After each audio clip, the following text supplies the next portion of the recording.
If we went, why wouldn't we go back?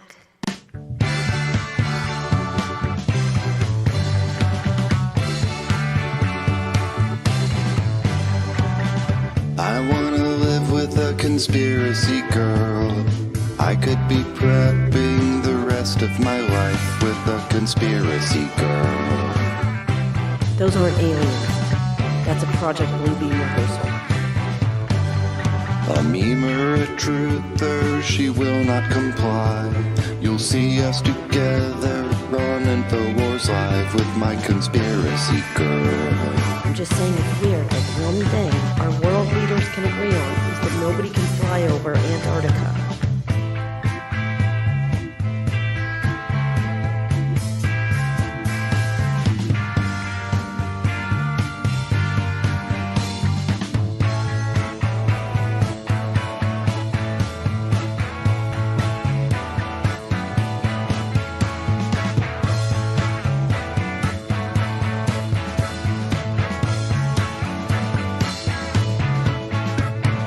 No vaccine passes a face with a nose.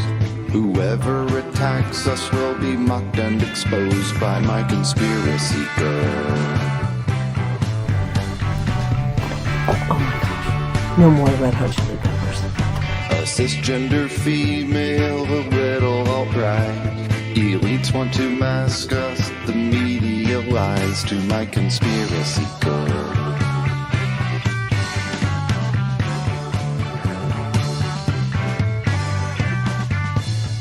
Nanobobs in the food.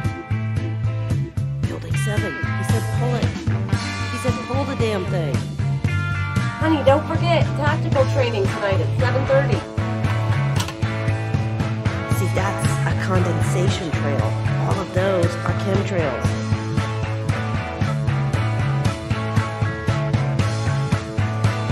We're gonna need a lot more storable food. We hodl some crypto, we're buying a cow.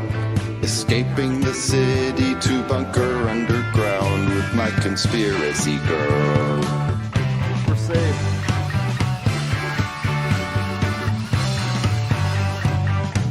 Keep going, keep going. We need more light.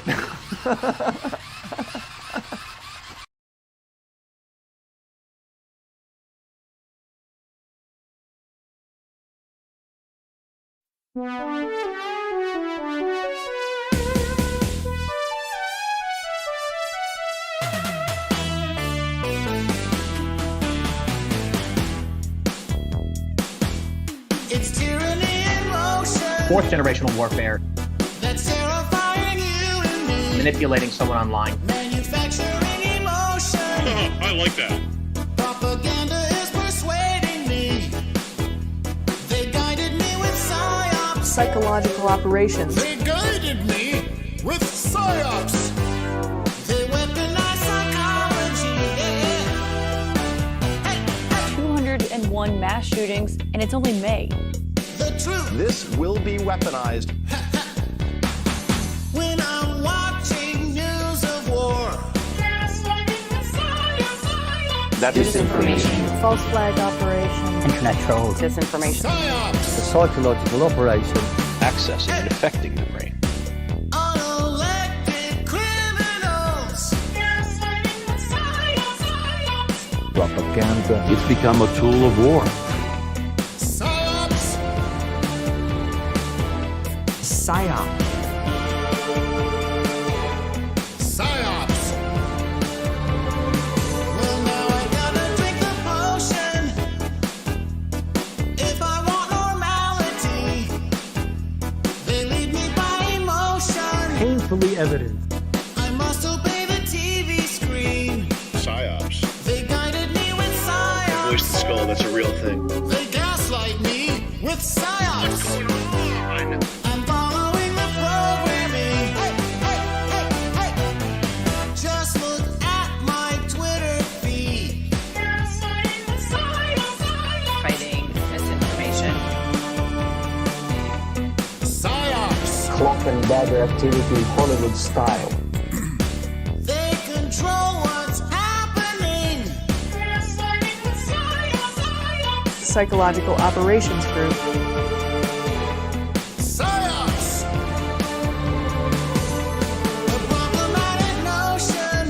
psychological operations. In reaction to the thing, now here comes our solution. Your brain is a commodity. The PSYOP They're soldiers. guiding me with psyops. She's playing within the rules. They're guiding me with psyops. That seems dishonest. And hit me with technocracy. PSYOP's troops had been placed in CNN's newsroom. I'm not sure who opposes that effort. I think you're describing a different channel than the one that I watch. Good heavens, misinformation. You're beautiful. I don't believe it. Here they go again. They've scrubbed the web, and now I can't find anything. My attitude, my desires, more pamphlet notes. They've radicalized my notions. But it's weaponized emotion. Disinformation boards. You're calling it conspiracy. Asleep in the commotion. Your silence is alarming me. Oh, gaslighting me with psyops. Gaslighted me with psyops. Gaslighting me with Psychological operations. Hey, hey, hey, hey, hey. I could only get inside that brain of yours.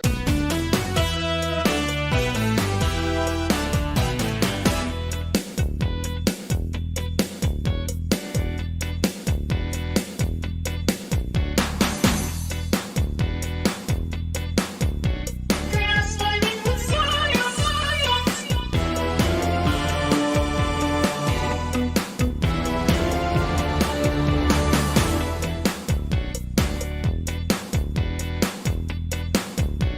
Gaslighting with psyops.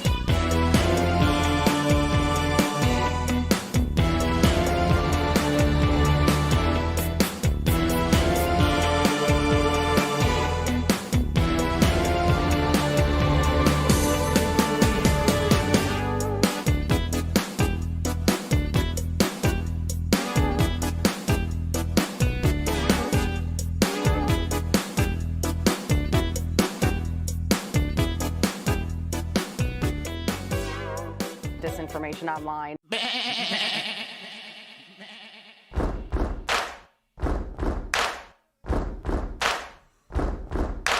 Karen, you're annoyed, you're a big joke, screaming in the store, trying to be a good sheep all day. You got cloth on your face, want a mandate, spreading your fear all over the place. I'm saying, we will mock you.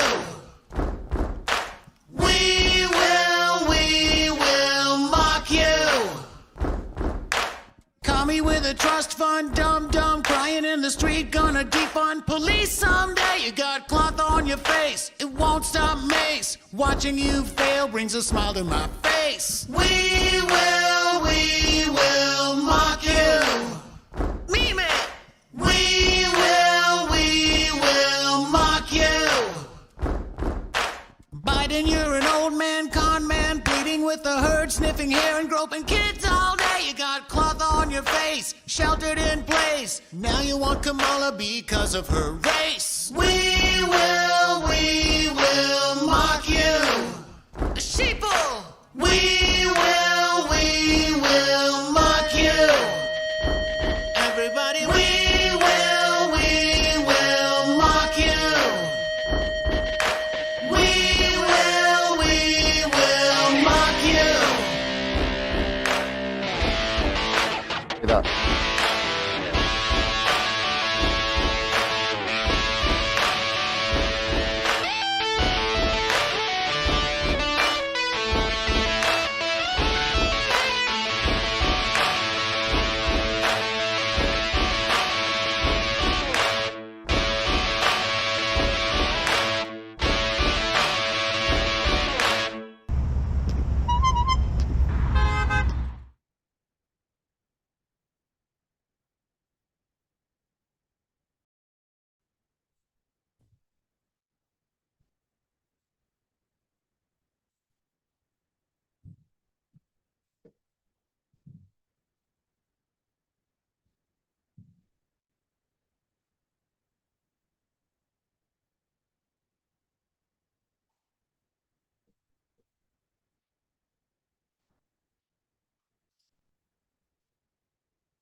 Christy Mack, you're muted, girl.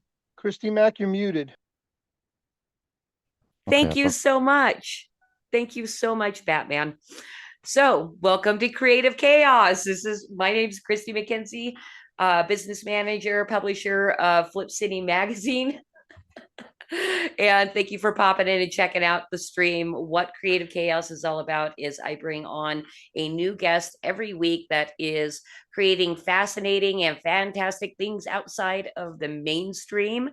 And we have a really special guest for you today. The music videos that we open the show with, that is by Dr. Clown, and he will be our guest today. And I'll be bringing him in later. And of course, Flip City, I'll start this again. Flip City is sponsored by Creative Chaos is sponsored by Flip City Magazine, a comic satire rag that is made for people kind of tired of, all the woke crap that's going on out there. So if you want to laugh at a world gone mad, you would want to check out Flip City Magazine. You get 4 issues per year. And you would check us out at flipcitymag.com, and you can follow a link to even download your own free copy to check out to see if it's something that you might enjoy. So there we go. And I am wondering if Batman is ready to come in. My sidekick, Batman, because that's how cool I am. All right. Well, I think a Batman will be joining us a little bit later, and we'll say what's up to him. But for now, you are. I'm here. I'm not able to get my read on, but I am in my studio and I am set up. All right. Nope. Take off the background now that I'm. There we go. Okay. Nice background. Thank you. It's my studio. But my laptop, of course, had to do an update right as I opened the damn thing up. So forgive me. I'm in the middle of an update. Now, wouldn't that be your Bat Cave, though? It is my Bat Cave studio. It is my Bat Cave studio. It's the corner of the cave away from the regular cave. So this is just my little area that I get to produce from. And unfortunately, my laptop is still doing a damn update. That's okay. All right. I'm going to go ahead and read the Flip City news. And what we've got ready for you today is get ready to DIE. Sometimes life just isn't fair. What can you do about it? Well, now you can make life fair thanks to new standards and goals rolling out all around the world. Because nothing, including your life, is more important than diversity, inclusion, and equity. Flight of the unqualified. For those elitist snobs who think piloting a commercial jet aircraft makes them a part of an exclusive group, think again. American, Southwest, United Airlines, and others look to liberate the skies, competing to lead the industry in playing equity games with their paying passengers' lives. A spate of recent runway incursions and near-miss incidents have eyes on the skies. For example, a close call between FedEx and Southwest Airlines planes at Austin Bergstrom International Airport in Texas in February forced an FAA safety summit. Southwest's Vice President of Diversity, Equity, and Inclusion, Juan Suarez, had previously sent an internal memo announcing that DIE policies were the guiding force behind the airline's mission and not, God forbid, safe travel. Thanks to these progressive policies, the cockpit is no longer the exclusive domain of the privileged and well-trained. Now, anyone who has ever dared to dream of flying an airplane is entitled to make his, her, their dreams come true. It's actually easier than one might think. And much like your favorite PlayStation title, once you get going and start pushing buttons, things start to make sense. Now, while all this sounds great, it threatens to create an onboard atmosphere where pilots' skills and conduct can never be questioned, poor performance is tolerated, and sissy slap cockpit fights must be allowed to play out. Without reform, your favorite fake news outlet may soon be running these damage control headlines. Quote, nobody said air travel was safe. So, so Batman, I am personally on a mission. I am wondering if you or anybody else that's out there listening might be interested in helping us anytime a streamer or something like that is talking about DEI programs to actually correct them to DIE programs. What do you think? Do you think that could go viral? I think it already has gone viral, because if you haven't already seen what's going on, is that the CEO of United Airlines is a drag queen. I don't believe I saw that, but I mean, you know, everybody and their mothers or father is a drag queen. It's pretty insane. They actually had a video of him. I saw it earlier today. I wish I'd known this was going to be the segment, because I would have set it up for you. But yeah, they actually had him doing a dance to none other than Lady Gaga. Ooh, ah, Lady Gaga. Yeah. Hey, you know, in drag. I guess that's a benefit that comes with being a CEO of a major airline corporation. Get a grind on Lady Gaga or something. Well, just be sure not to fly United Airlines anymore, because Delta is the only one that's safe these days. Not even these, you know, JetBlue or Frontier. You're in deep shit with those airlines, and United's the worst. And they just proved it with this guy coming out in drag on. Well, yeah. I'll tell you this. I've already made the choice to not fly because I wouldn't get the real ID, basically the passport to be able to travel within the United States. I decided that was my stopping point, and so I just won't fly. So and it's not safe to fly anymore anyway. So oh well. This is sad but true. But can I ask why you've chosen not to get the real ID? Because that is, as far as I know, a federally issued driver's license identification, you know, and it was basically my expression of dissent, like, no, screw you. I'm not going to get a special ID just so I can fly, so that I can travel within my own country. Who knows? You know, I may end up capitulating eventually, but for now. I did renew mine. I've already had one, and I've only ever used it to fly. I have it. I keep it in my travel vest. I have a bat vest just for travel, and it's got a little wallet in it, and it carries just that passport ID. It looks like a driver's license, but it's based off your passport. It's got your passport number on it and your date of birth and your name. So it acts as a second form of ID if you need it. And I did renew for that, because eventually, once this divorce is finalized, I'm going to Peru with my girlfriend. So I'm going to need it no matter what. Right. And that's the other thing too. Eventually, I know I'm going to want to fly for business and things like that. So we'll see. We'll see how long I can hold out on it. But let's go ahead and move on. I wanted to say hello to people that are in chat. So over on Pilled, hello, Salty Nuts and Sergeant Peterson. Hey, guys. And thank you, Sergeant Peterson. I agree. Real IDs can suck it. And then over on YouTube, we've got Comic Relief Crusader and Media Bear. Wow, who's that? So, hey, guys, over there on YouTube. And so let's go ahead and bring in our guest in one moment. I'm going to give him a cool intro. So he's already on screen, but this is Dr. Clown. I think he is the king of masks and sardonic human. Hey, Dr. Clown, how you doing today? Really, really, really very good, Chrissy. How are you?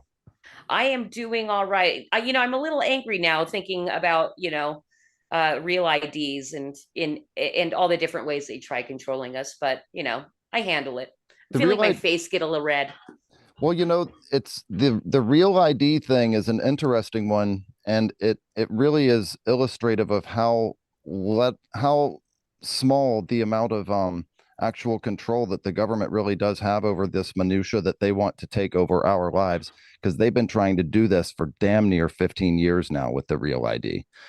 And at the airport, they've been saying over and over and over again for years, get ready, in 2 years, you're going to have this. Get ready, it's coming. And they always keep rolling it back and always keep saying, okay, never mind, it's going to be another 2 years, and that whole kind of thing. So really? Because you do a bit of travel, don't you? I do. Yep. So you're not needing a real ID? Because I thought Nope. that, oh my gosh, I had no idea. No, so I travel can all still over. fly. I travel all over the country. Internationally, you don't have to have it. Okay, that is good to know.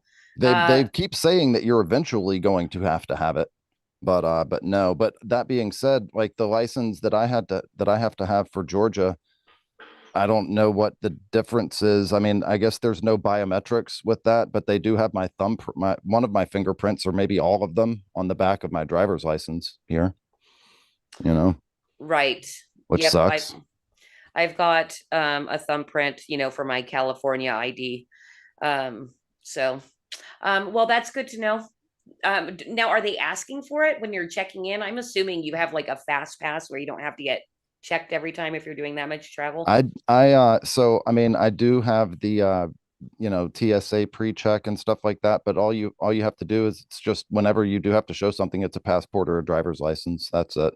And it doesn't have to be one of those Real ID ones. Okay. At any of the places that I've been to in the last ever. Okay. Well, it's good to know if I need to fly that I can still fly. Yep. All right. Not that I want to, though, with all the DEI or DIE, I'm sorry. Well, and it's awesome that you said that, because that's a big push that Gavin McInnes is making over there on censored.tv. Is that's his whole thing too, is it's like, we need to rebrand this and not allow them to call it DEI. It needs to be DIE. I had no idea. Yes. I had no idea Gavin had the same thought as us. Yes. And you guys are both right about it. It is important to do that. And I almost think that you can almost even slip in, you can say, hey, look, it's the diversity, inequity, and exclusion principles that these people are trying to place on us. Okay. Thank you for helping us write more. Hey, you know what? Doing what I can over here, just trying to get it. I'm just trying to get into the illustrated part of Flip City magazine. I'm doing what I can. Yeah. Hey, so what was I going to say? Oh, that was something I was going to introduce you with. And I got a little tongue-tied there, is I love having other creators that do comedy. And that is a big part of what you do. I mean, that's what you're doing. You're doing comedy and parody music. I don't know who in our chats has, came in early and was able to see what you do, but that is what Dr. Clown does, is parody and satire music based on popular music. And a lot of it is like kind of anti-vax, anti-mask, anti-COVID, with some other stuff peppered in. Would you say that's about right? Yes, the whole project came of age during the height of the very beginning of the COVID hoax, and during the time when it was, the 2 weeks to stop the spread, and my kids were home from school and all of this kind of stuff. Nobody can work anymore. Nobody wants to hang out. And my best friend and I and my wife got together and we made this song. And so my buddy Stax is basically just like a straight up musical virtuoso, and can produce these tracks and reproduce them on his computer using software tools. And he can, his voice is malleable in a way to where he can go from, really legitimately singing a Britney Spears song to going over and singing a Metallica song, and and keeps you gripped and in the moment. So it's been really rewarding thing to work on and do all this stuff over the last couple of years. In spite of the ridiculousness of the psyop that they made us face, it brought us together with a lot of like-minded people like you and a lot of friends all around the world. It's awesome, and I wouldn't change a thing. Right, absolutely. And that is the thing. So you pretty much went viral with your first song, I Wear My Face Mask in the Car, right? It was a total fluke. Yes, that's what happened. And we we weren't making anything before this that was on YouTube that was in the vein of doing this. We had no ambitions of making a second one even. I had no expectation of anybody even seeing it, to be perfectly frank. Right. And and that's the right expectation to have when you're posting to YouTube. Yeah, for real. No doubt about it. And almost even worse, once you do have some amount of stuff up on YouTube, you start to have some sort of expectation of, oh man, I think this thing is really awesome. And but it's one of those things, it was I remember making the thing and sitting there at my place and editing this thing up and we all knew, my wife and I, even my kids, my teenager said, don't post that. That's going to go viral. That was literally what she said. Oh, really? Yeah. And it was because she did not want Dad to go viral. Correct. Okay. Yep. I bet her life has changed a lot ever since then. Because I know your kids, you let your kids come in and say what's up when you're streaming and everything as your characters. You and Karen. That's By right. the way, Dr. Clown's wife, her name is Karen. That's right. Yeah. That's right. So I would highly suggest anybody that hasn't seen it. I'd be kind of surprised if you have, the audience that's watching me hasn't seen I Wear My Face Mask in the Car, because it went so viral. And something I remember when I first met you, I was kind of asking, like, how would you do that? How would you go viral? Because I believe I found out from your interview on InfoWars, about your song. I may have seen it before. But something I recall when I was talking to you is you guys watching your views go up and then live being taken away. Was that on this video? For sure. Yes, definitely. Apparently what YouTube will do is they will qualify a certain amount of views. They can just arbitrarily say, oh, these are from bot accounts and stuff like that, and just eradicate views from stuff when at will, seemingly. And we've definitely watched, we've been sitting there watching it. And I mean, if you're familiar with that analytics data that's presented in YouTube with the little graph that you can see by the minute and all that kind of stuff, do you know what I'm talking about? Yes, like how long you're keeping people's attention and all that. Yeah, and it'll sit there and in real time it'll show you, okay, within the last X minutes, 10,000 people watched it and stuff. You know what I mean? And then you would see how it would go on, and you would be like maybe 30 or 45 minutes later, and you're going back and you're looking, you're like, well, wait a minute, I watched it, say, in real time, 4 bars ago, that X amount of people have watched this, and now it's down to, a third of that and stuff. And it's wild. I mean, YouTube will very arbitrarily just decide to just change stuff in real time. Real quick, guys, just want to know, you are Media Bear on YouTube, is that correct? That is correct, yes. Okay, guys, check your chats in the foxhole. I just posted the YouTube link out there for Media Bear, for Dr. Clown's channel. For anybody who wants it, it's in our chats over in the foxhole. Yeah, absolutely. Now, I don't know, Dr. Clown, if you want to play the video or not. We could play it right now. I believe Cosmic has it queued up, and we could talk over it if you want. But that's up to you. Well, I'm your guest. I'm totally down to do whatever you want to. We could watch it if you think that there's somebody that hasn't seen it that'll have fun with it, and we can watch as much or as little bit as you want to. Yeah, I think so. Why don't you roll it, Cosmic? Here we go. I love that you have a content disclaimer on it. Well, we were trying real hard. Like, I don't want to get in trouble for making this thing, but it's pretty hilarious. Hope you guys think that this is as funny and stupid as we do. We filmed this in about 3 days. Nice.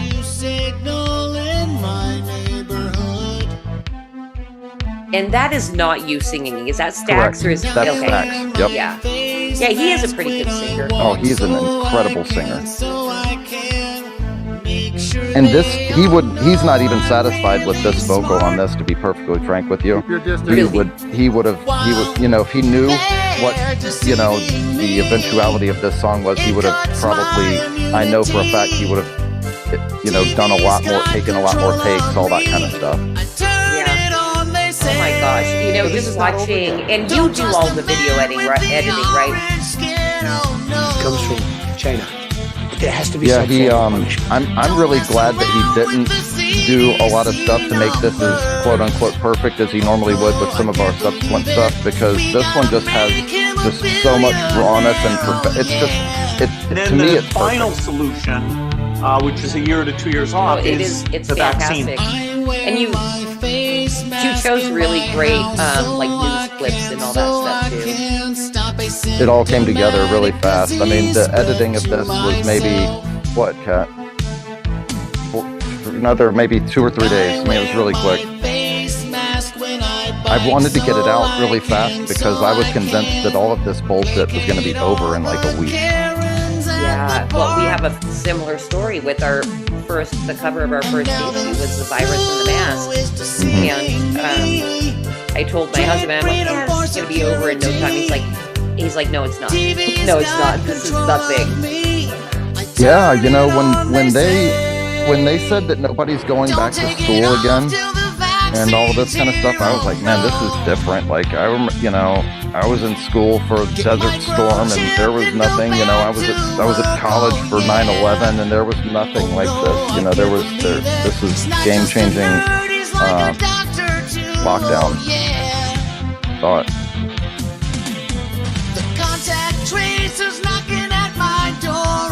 Now, when COVID kicked off, did you know it was, you know, a hoax at the beginning, or were you kind of watching closely? What were your thoughts? Well, when this all started off, just like a minute ago, I thought that this was going to be just like it was with Ebola and Zika and SARS and MRSA and swine flu and all of the stuff that they would freak everybody out with on the news. And then before you can turn around, it's all over with. You know what I mean?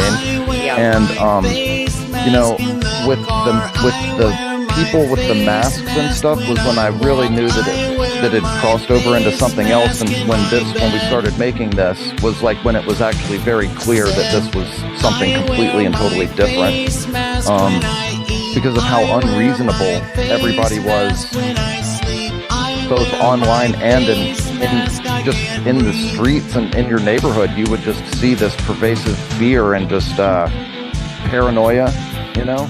Yeah. And it all started when I was arguing with, do you know what Nextdoor is? That website, Yes. Nextdoor? Yes, I do. So I used That to be... tracking app. Yeah, no shit. So I used to really like that app actually. And there was a time when I would be the guy on Nextdoor where it was like when people would post on their thing like, help me, I'm freaking out, I don't know how to set up my computer, or my speakers don't work, you know, I would be the guy who's like, hey, I'm like 3 miles away from you, I'll come over and help you set up your hi-fi or whatever, you know what I mean? Like talking with people and doing the yard sales and all that stuff. Anyway, it doesn't matter. The point is that I was joking around on there in the very beginning of all this stuff when they were first starting out with, oh my God, you can't go into the restaurant anymore. You've got to come and get your food takeout or else you might die. You know? Yeah. I would tell people like, dude, if you're really that worried, like just microwave your food. Cause there was literally somebody that was posting on there. They were worried about getting a 99.999 to 9 to 99 to 9 to 9 to 9 to 99.9% survivable disease from their from the styrofoam container that they were bringing back from the potential biohazardous threat known as the restaurant, right? And they were legitimately concerned about getting sick from it. And I'm like, dude, if you're so worried, just microwave your food. You're going to sterilize your food at a molecular level using this old-fashioned technology called heat. You know what I mean? Yeah. And just don't order from the restaurant at all. Well, there's that. But you know, but the thing is, dude, is that people were arguing with me on there. You're missing, you might be endangering people, man. That you don't know that that's going to work. And it's like, yeah, I know that if you microwave something, it's going to what? Like, can we be a little bit reasonable and say that a microwave oven versus okay, it's an airborne viral pathogen. Okay, can we microwave it and kill it? Yes, I think that we probably could. I think that an elementary schooler, my 3-year-old, would agree.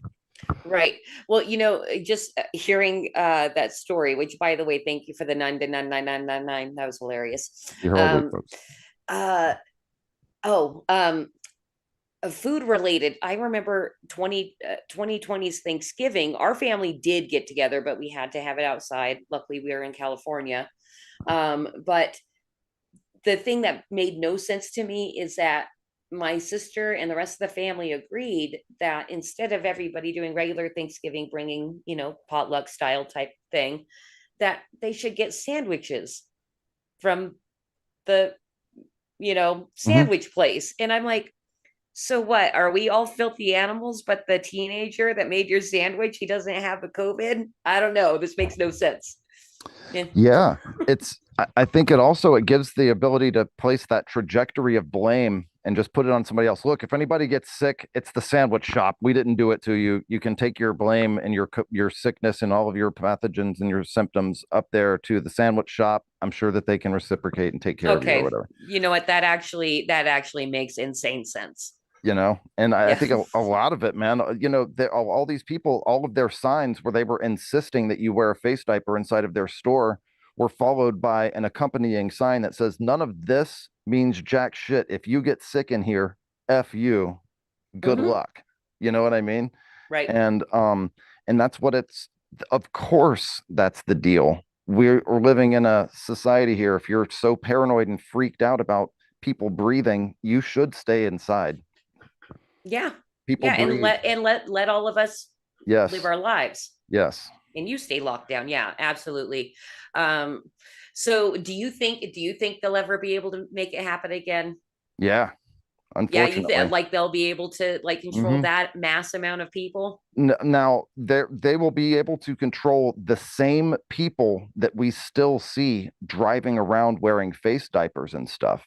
But I think a large amount of the people, like if you so there was a time at the airport where everyone had to wear a face diaper. It wasn't voluntary. You know what I mean? Like you had to do it. And there you would see the occasional people like me that would still be walking around inside the airport without a face mask on, right? But then you're made to put it on to get onto the airplane. You know what I mean? And nobody's really going to say anything if you're walking around in the terminal and you're minding your own business, because everybody, there's all the loopholes, right? Oh, I've got a drink in my hand and I've got a straw in my mouth, so I'm hands free now. You don't get to say anything to me about my mask, and there was this time on the plane where it was like, you can take your mask down to eat your peanut, but then you need to put it back up over your mouth when you're chewing and all this stuff. You know what I mean? It was so stupid. And I was fortunate to during that, a lot of that, I didn't have to fly commercial a lot of the time during a lot of that. But my point is, and I'm hoping it's not too long, is that now, of course, it's totally voluntary, right? And so you still see people wearing it voluntarily, or maybe you'll see a family and it's like, okay, there's probably some people in that family that are being made to wear that face diaper, because their mom is crazy or because dad's, a mask person or whatever. And you got the kids that are like, oh, this is so stupid, but whatever, I got to get on this plane. Right. They're scientists, they're technology, whatever. The thing is that like when they turn it on again and they try to tell everybody, okay, guys, this time it's, dog flu and, you got to wear a diaper to protect everybody. I think that there will be so many people that capitulated last time that are going to be on our side philosophically that'll say, no, I'm not going to do that again. Yeah. Yeah, absolutely. I mean, my niece, let's see, I guess she's a millennial, but a young millennial. She told me, Aunt Christy, this isn't going to happen again. And I'm like, well, maybe not this exact thing, but just remember how easy people are to control. Yes, it's true. Because they'll control us in different ways. So. Oh yeah. Yeah. There's no doubt about it. Yeah, they've, if anything, this has proven how pre-programmed a lot of these people are to just kind of regurgitate a script that's given to them. It happened with Ukraine, and they've switched it to Israel and Hamas, or Gaza or whatever. Yeah. And these people are very programmable, a lot of them. But I think that there's in anybody's walk through life, right? You're kind of accumulating these life experiences of things that maybe have challenged your worldview, right? And you've kind of put it aside or you can only ignore stuff that just defies logic and common sense, I think, for so long, to pacify some people that you don't know on the internet.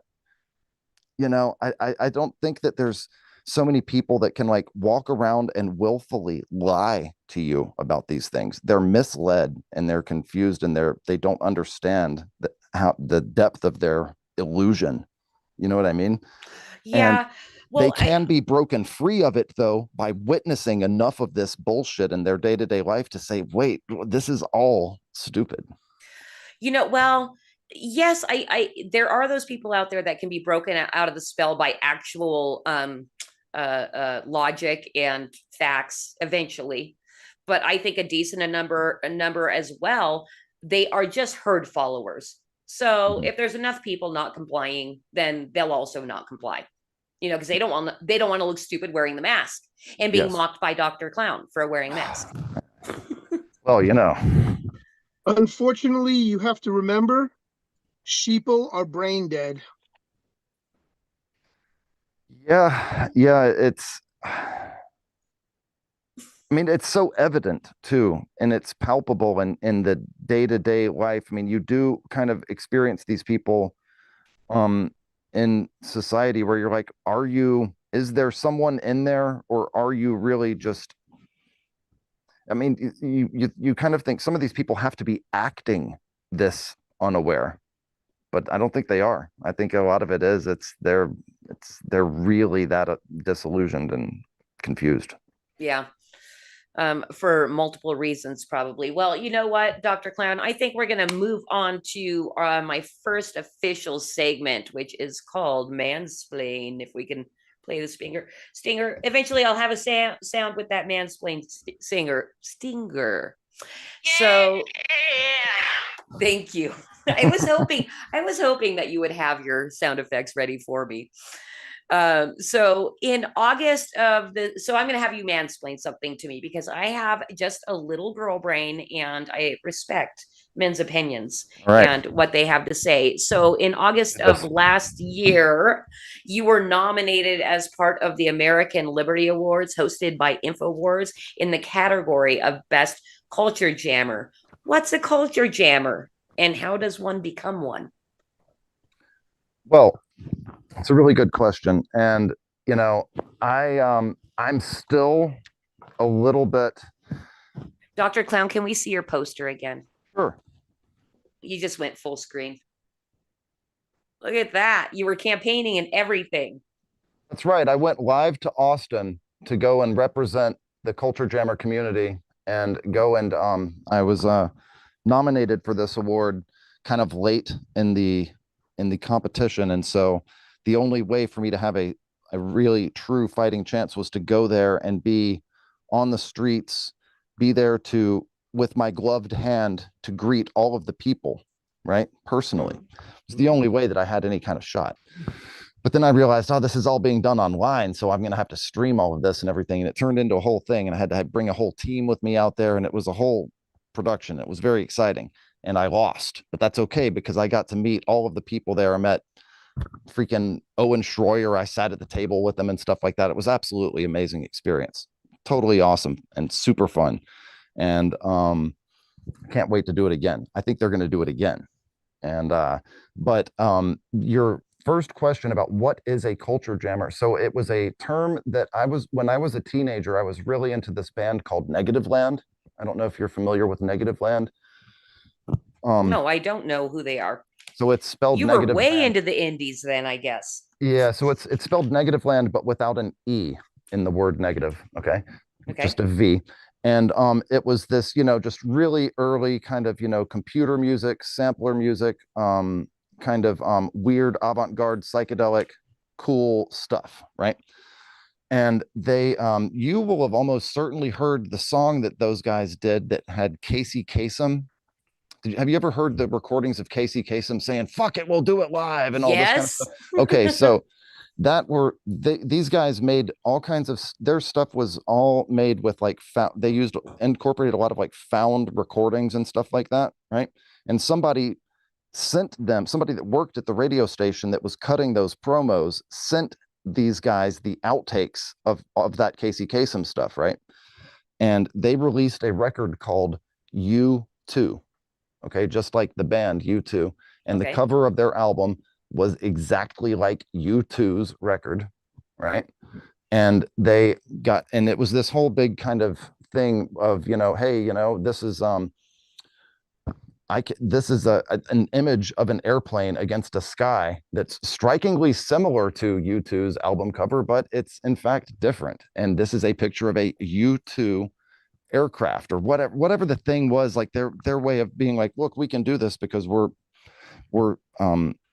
it's kind of a like we're sampling this, right? We're taking this as a cultural thing that everybody's very familiar with, and we're modifying and changing it, right? And that was a term that was coined by those guys, was referring to what they were doing with these recordings and with these releases that they were doing. Said it was a culture jamming experiment of taking stuff that people were very familiar with, modifying and turning it into something that was unsettling or just attention grabbing. I had no idea. So you really did know where the term culture jammer came from. Well, yeah. I mean, I didn't invent it myself, but I felt like I felt like it slotted in really good with what we were doing, in the sense of like a culture jammer, like with jamming and music and stuff like that. I just felt like it worked really well. Yeah, absolutely. It absolutely does. And how crazy that ended up being a category for the American Liberty Awards. Absolutely. To put out there, because you had to popularize it at least. I have to tell you, Chrissy, I'm very glad that you're bringing this up, because I am confident that I in fact did, and it was not Tim Pool and it was not Alex Stein. It was your boy, Dr. Clown. Yeah. I agree. It probably was. Well, in fact, one of my very, very dear friends, I am convinced that he popularized the term gaslighting. Awesome. He did it on purpose. He was feeding it into chats and all that kind of stuff, and he saw it rise up to the point of people saying it on mainstream media. I'm convinced that Jay Dyer put the phrase boomer into the vernacular of this sort of internet generation. I think that it was wiped away, and I think that, I mean, I remember watching Jay Dyer video, 5-6 years ago. Yeah. And him, I think that was his work doing that, and everybody's kind of picked up on it. So is Karen there? She's here. Like she's off. Does she want to come and say hello? She does. Would love to say hello. She does, and I'm going to switch because we got to use the headphones, so I'm going to let her put on her she's got to affix the facial prosthetic, and which requires a little bit of glue and some Velcro. So you'll just have to be a little bit patient. And yeah, that's fine. She's getting out the alcohol swabs, and she's cleaning it really delicately right now. I can't really show the behind the scenes footage of that, but she's getting it really prepared. Well, one day she can do a tutorial how to be a perfect Karen. And real quick, just so you're aware, I was able to find Negative Land's YouTube channel as well, and that also made it into our chats here on the Foxhole. Right. And welcome, Karen. Here's Karen. Listen, it's been awesome chatting with you guys. I'm going to go up and check on the girls, and I'm going to let Karen chat with you guys. All right. Chrissy and Batman. Hey, Chrissy and Batman, what's up? Hi, Karen. Hey, so it's funny because I let him go in the middle of mansplaining. He's such a good mansplainer, isn't he? You married him for a reason, right? Yes, for sure. For sure. I'm going to just fix something. Oh, okay. He's going to tech support something. Yeah, no problem, no problem. Yeah, so I guess that ends our mansplain segment, but we get to chat with you a little bit, Karen. So when you guys, well, let's see. So Dr. Clown was telling me, this was kind of a one-off, and you guys, didn't expect much to come of, your video going viral, even though your daughter called it for some reason. She did. She did. When she saw the first rough cut, she was like, oh, and our oldest daughter was in high school then. And she was like, oh God, this is going to go viral. They were kind of embarrassed.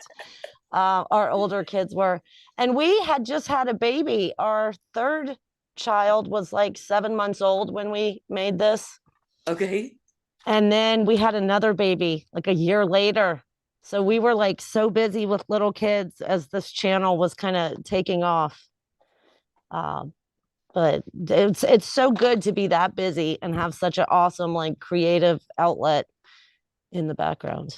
Right. And I'm sure you also appreciate being able to like meet all kinds of different freedom-minded people that appreciate the work that you guys are doing. One of the most beneficial and like awesome feelings from this whole thing is the community that we're growing, because we now have friends all over the world. Yeah. And like I feel the love, and I love them. Like when we have our regulars like pop into the chat, it's like we know each other, and we don't always get that feeling where we live. And we definitely don't get that feeling from everyone we know, even within, our families. Yeah. Always. Oh, yeah.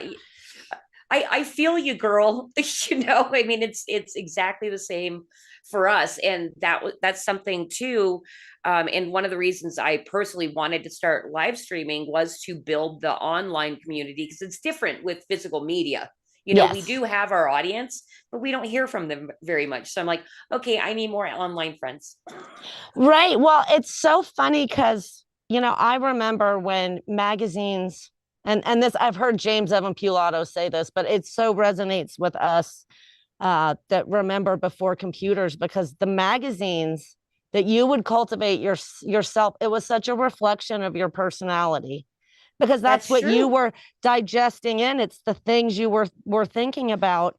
And the internet is so good and bad and everything. But the way that we can communicate like this, it truly, it gives me sanity right now, because it is so uncertain. We really are living in a clown world.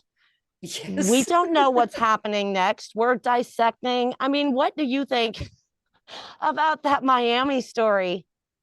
The creatures at the mall. Creature. Just what kind of right? But like, what kind of psyop? Or I have no idea. Like a distraction psyop, I guess. Right. Well, I was listening to this podcast. Let's see. I heard it on Isaac Weishauпт's channel. The Illuminati confirmed guy. Do you know his channel? I don't think I know that channel. No. Okay, I think it's called Occult Symbolism in Pop Culture.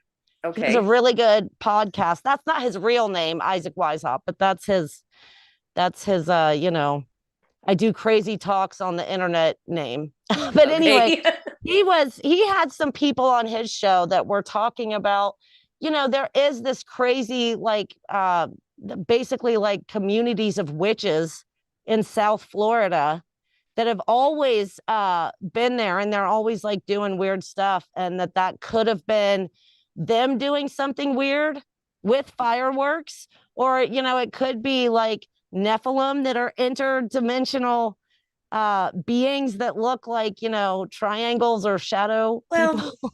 I guess, but the one thing that has me saying, okay, this is all fake, is that everybody in the freaking world has a high definition video camera in their pocket. And what we get is like the blurriest, like 1981, like closed circuit TV picture from high above. I'm like, nah, I'm not buying it.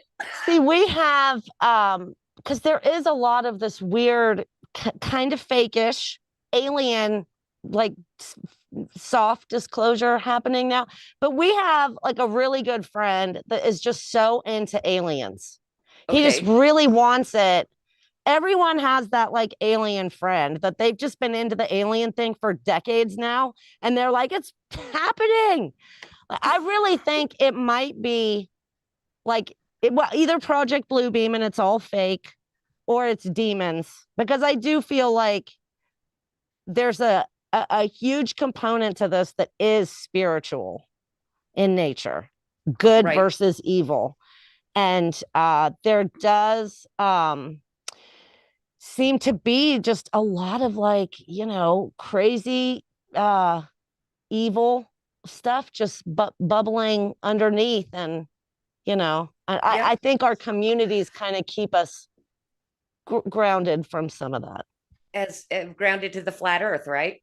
That's right. It's funny. I was just telling my 15-year-old daughter in the car, she was like, well, my kids always want to see how crazy I'm feeling that day with what I'll say I believe. Okay, and that's cool. Yeah, I told Lily, I said, my area of expertise was always television, movies, celebrities. I know a lot about that. I am not a physics type of person, but I told her, I said, if you just go on what somebody else wrote, whether it's flat earth or globe earth or just old school, whatever, until you've actually done the physics experiments yourself, you don't know. So I said, that's true. Where I'm at. I'm not going to do, because I've heard people, crazy flat earthers, and I can't even follow what they're doing. Yes. Well, that's the thing. One of my dear friends he's like, okay, you know what? I say flat earth is true. I'm doing the experiments. He's out in a flat desert right now, and he hasn't fed me back what he's done for his experiments. But what he told me, because I said, listen, I'm not gonna mock and ridicule flat earthers, because that divides the movement, but at the same time, I'm not going to do a bunch of research because I don't have time for that. And he's like, listen, and I said, well, so I'm just going to listen to you. I'm not going to mock and ridicule you.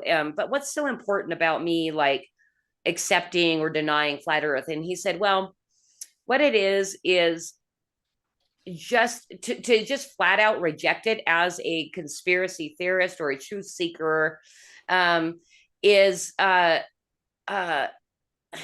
I don't even remember how he explained it, but basically it's being closed-minded. It's being closed-minded, but it is being closed-minded in a movement that needs to remain consistently open-minded. Right. So because it's like, I'm not going to make fun of him. How deep is the lie? Yes. And none of us that's knows. Exactly it. And that is basically the end point, is like, if you can keep your mind open enough to the fact that we are not living on a globe, you're probably not ever going to suffer from cognitive dissonance for any new information you receive. That's right. And we've been to some flat earth conferences that we got invited to, like just right in the heart of the pandemic. And we were like, live music, like we'll go. And we met so many cool people. Like there's really an awesome community there. And one thing that's cool about them is they don't give a crud what people say about them. And there's a strength to that. They're bold, that they know that they are ultimately this super ridiculed group and they don't care. But I will say it does look flat to me. When I look outside, I don't see a curve. Right. So, I mean, that's the level of scientist that I am. I just what can I see? Well, yeah, there's that. And I think one of the things that kind of blew my mind was the fact that ships sailing out into the distance can be seen with super high camera lenses for forever, for very, very, very long distances where they should have disappeared over the horizon. So I've seen things with weather balloons where they're going super high but I don't know. There's so many things that we will never know, but that one doesn't really change anything in our everyday lives. If it is or it isn't, it's like, well, I just want to jump in real quick and say that we actually have a flat earther in our audience, if he's still out there. My good friend Salty Nuts is a serious flat earther. I had no idea. Hey, Salty Nuts, just say what's up in chat. I'm like waving to the chat on my other screen. I don't know if he's say still what's out up, there. Salty Nuts, if you're out there. Do you know, has he done any experiments or anything? He has sent me tons of research, and I am honestly. Oh, and Warrior in the Garden is also a flat earther. I just find out. He just hit me up in the chats. Hey, so, what's up? Yes. What's up, Warrior in the Garden? You crazy conspiracy theorist, Warrior. I've gotten a lot of articles from him. I've gotten a lot of videos from him. I've seen the research, and quite honestly, as you said, Karen, it doesn't affect me day to day, so I don't bother with it. Yeah, it's a big rabbit hole to really invest. We don't have the time we had actually during COVID. So you got to pick and choose your, things that you spend your time on. Well, 100%. And that's the other thing too. Everybody, I believe, that has kind of seen the light of how much we have been lied to and how controlled we are and everything. It almost seems like every single person has their own individual mission that makes the movement very loud and very noisy and very chaotic, but also really fun and dynamic, So I'm happy with all the people that I have met. Yeah. Until they start dropping drama. Then I'm like, nope, okay, you can go away. The drama makes me sad for sure, but that is, I think that is a consequence of the pressure that we're living in. I think it's hard. It's hard to not go batshit sometimes. Yeah, are you doing okay? Because I feel like I go a little, get a little tweak sometimes. Oh, big time. In the background, we have so much family stuff going on. Both of our fathers died last year. So we have his mom a widow, my mom a widow. We're moving my mom from Washington State to Georgia. That's a big move. That's huge. She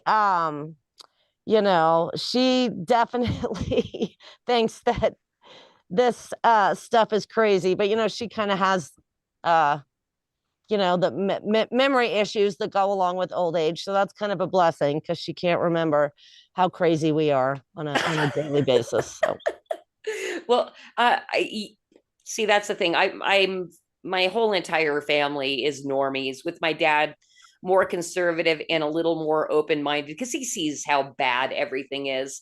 And he's like, listen, Christy, I'm not going to mock and ridicule you anymore, because he has called me crazy before and everything. I'm like, no, I'm not crazy. I just pay attention. That's what it is. I pay attention. And I don't even tell him my craziest thoughts. So, right. And he's like, but then he comes back to me months later and he's like, this turned out to be true. Or like the first person in my family that found out that I was arrested for not masking was my dad.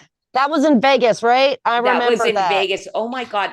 I cannot believe that happened in my lifetime. I'm such a good girl. Like, well, there's so many things you can do in Vegas that you can't do other places, but they weren't messing around. You were going to have to mask up. I mean, well, it was a completely illegal arrest. They never even gave me my day in court or anything like that. It was I wasn't Mirandized. I was assaulted. Did that make them feel safer from the disease to put you in the cage? Oh, dude, it was all just about control.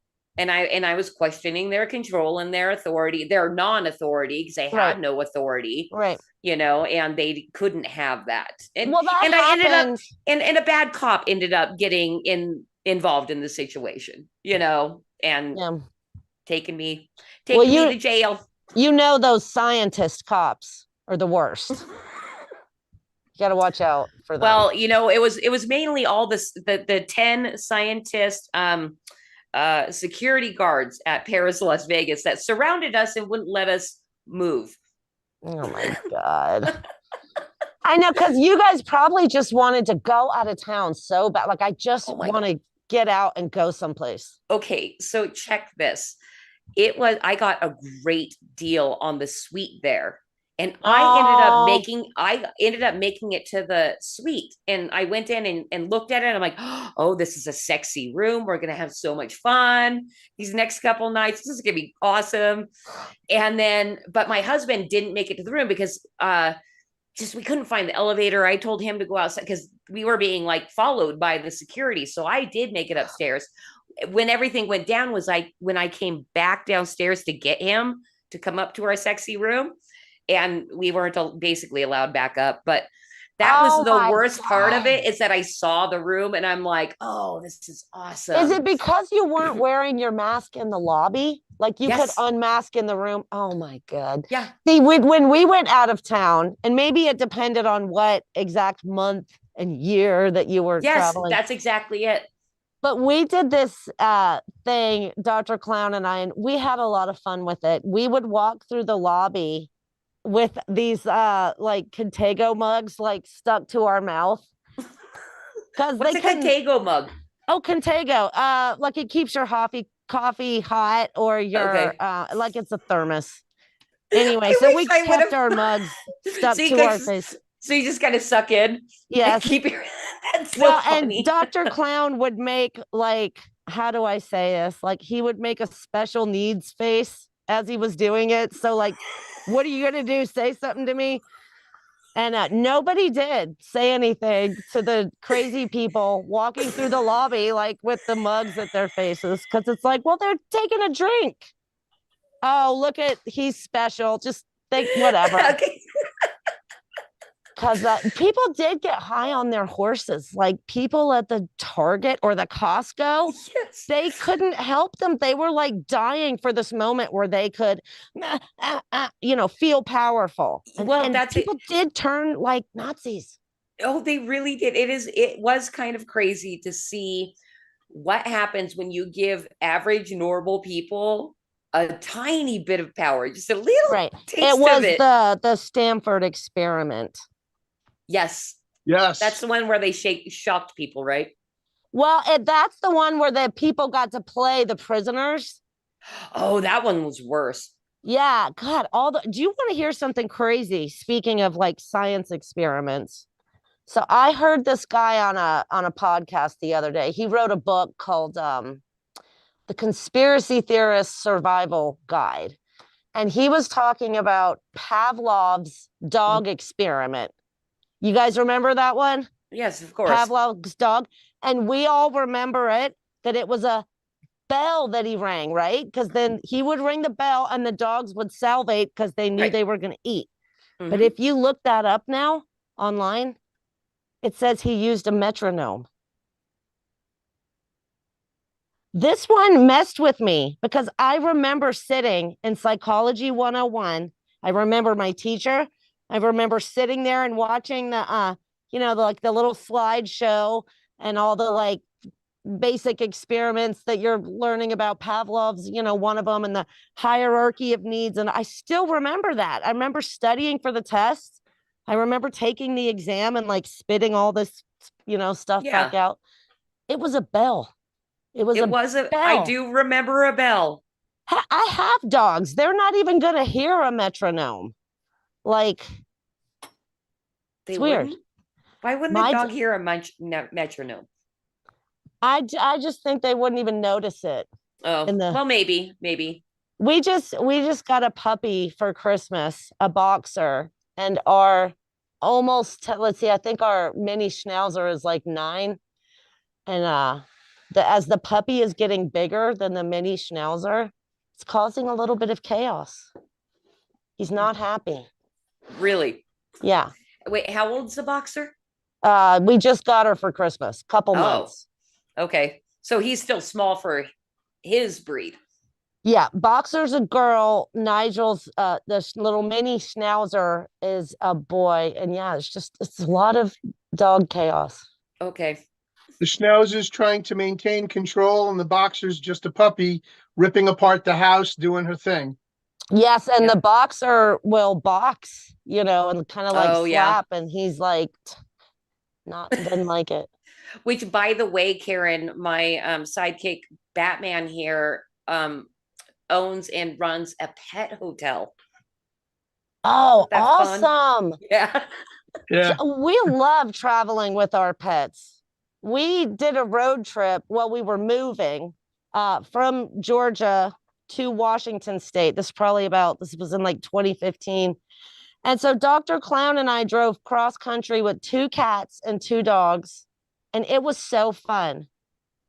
We had to find hotels every time that allowed, but that they got really like into it. They liked like going into like, we used to stay at Holiday Inn Express because they allow pets. So you could do this drive and know that you could. But where's your pet hotel? I'm out in Long Island, New York. Awesome. Yeah, it's one of the oldest and largest pet hotels on Long Island. Probably in the tri-state area. It's been in existence since 1938. And my father took it over and bought it from the original owner in 1969.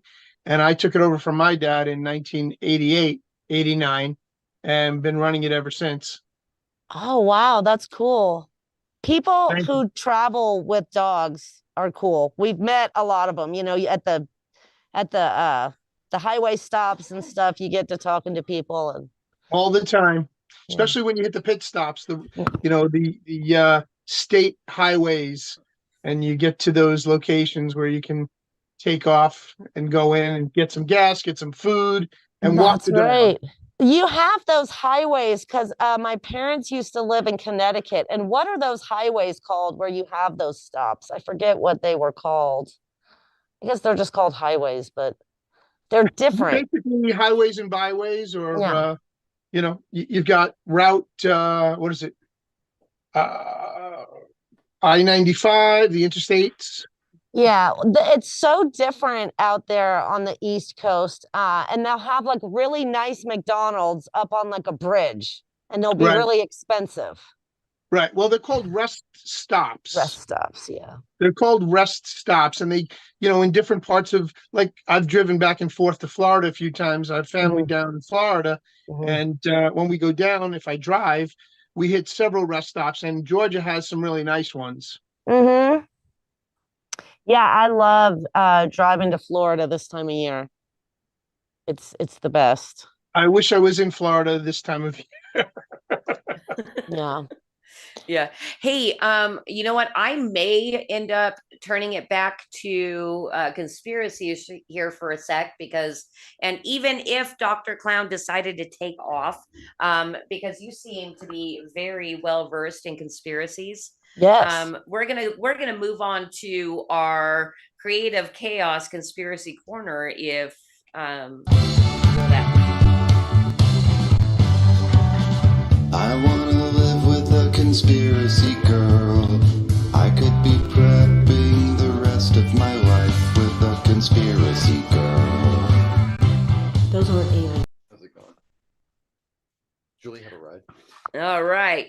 So, I think Karen recognized that song because that was actually a song made by Media Bear over there. Awesome. So, and I am going to turn it back to conspiracies because it is always, thank you. This is my tinfoil crown. We need it. We were talking just a little bit earlier about, awesome. Kind of trying to maintain sanity in an insane world. So I'm just going to ask you, what is the most in your own mind, your most far-fetched out there conspiracy theory that you either hold to be true or maybe most likely true? For sure, culture creation, I think, is mine. And maybe that's just the one I think about the most now. But again, I think whatever veils are lifted for each individual when they go through their own waking up process, I think it like Like if you're a banker, it's going to be one set of things. But for me, I was really into movies, Hollywood, all that stuff. I was just really, really loved good TV, went to film school. Just that was like my baseball cards. I knew all the facts. I knew the directors. I read a lot about it. It's just really my thing. And I feel like I was brainwashed so hard by media. Okay, that's what you mean by culture creation then, is that that was all actually made and designed Not to push all you of in a it, direction? But enough of it for sure. Yeah, like that, like just like they're doing, and I guess we're hyper aware of it now because the age of our kids, we've got toddlers, we've got teenagers, the propaganda that's pushed at them. They started, and I read about this in a Flip City article years ago, Teletubbies. Oh, the psyop and Teletubbies. And I remember Teletubbies being on TV when my 20-year-old was a baby. Mm-hmm. And they had a lot of weird kid stuff coming out then. They had Yo Gabba Gabba, which I thought that was kind of fun, but they had kind of like cool music and DJ, but also like those characters looked freaking weird. Like it was kind of like cross the line, like with too much psychedelic with your toddlers is just a little. Well, and that's the thing too, because you said with your 20-year-old, right? I have a 21-year-old. So I'm sure we have very similar experiences with the Teletubbies. And me at that time, I was just starting my awakening journey. And that was something I'm like, this is just weird. Right. I couldn't put my finger on it because, I wasn't exposed to too much for yet. us, that's when those Baby Einstein DVDs came out. Okay, so they were making media for infants then. Mm-hmm. I remember I was a Sesame Street kid in the 80s. I loved watching Sesame Street.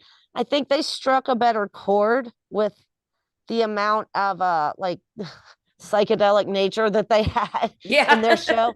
But with Teletubbies and stuff like that, it was like there was nothing redeeming. They weren't teaching like counting and words. I don't even remember what they did. It seemed like they just ran around being dumb and random, and were controlled. Right, they were controlled by the speaker sprinkler. Yeah, it was a very weird show. It was weird. And see, now I know through great documentaries like Minds of Men that Truth Stream Media put out. If you watch that documentary, it's like 4.5 hours long, but it is everything you ever wanted and needed to know about MK Ultra. Once you understand that they had our human brains, our desires, all that, they had all that stuff mapped out, that they started figuring out how to best manipulate and mess with us and keep us, I don't know, that somewhat docile, but also agitated and also divided and freaking confused. Yeah. Didn't you kind of grow up with this sense of like, and this came from like the hippies, like, what's it all for? What's life about? It seemed like that was the mission for us to be on. But like that's how you got deep with your friends. Right. But the animals never sit there and are like, oh my God, what am I here for?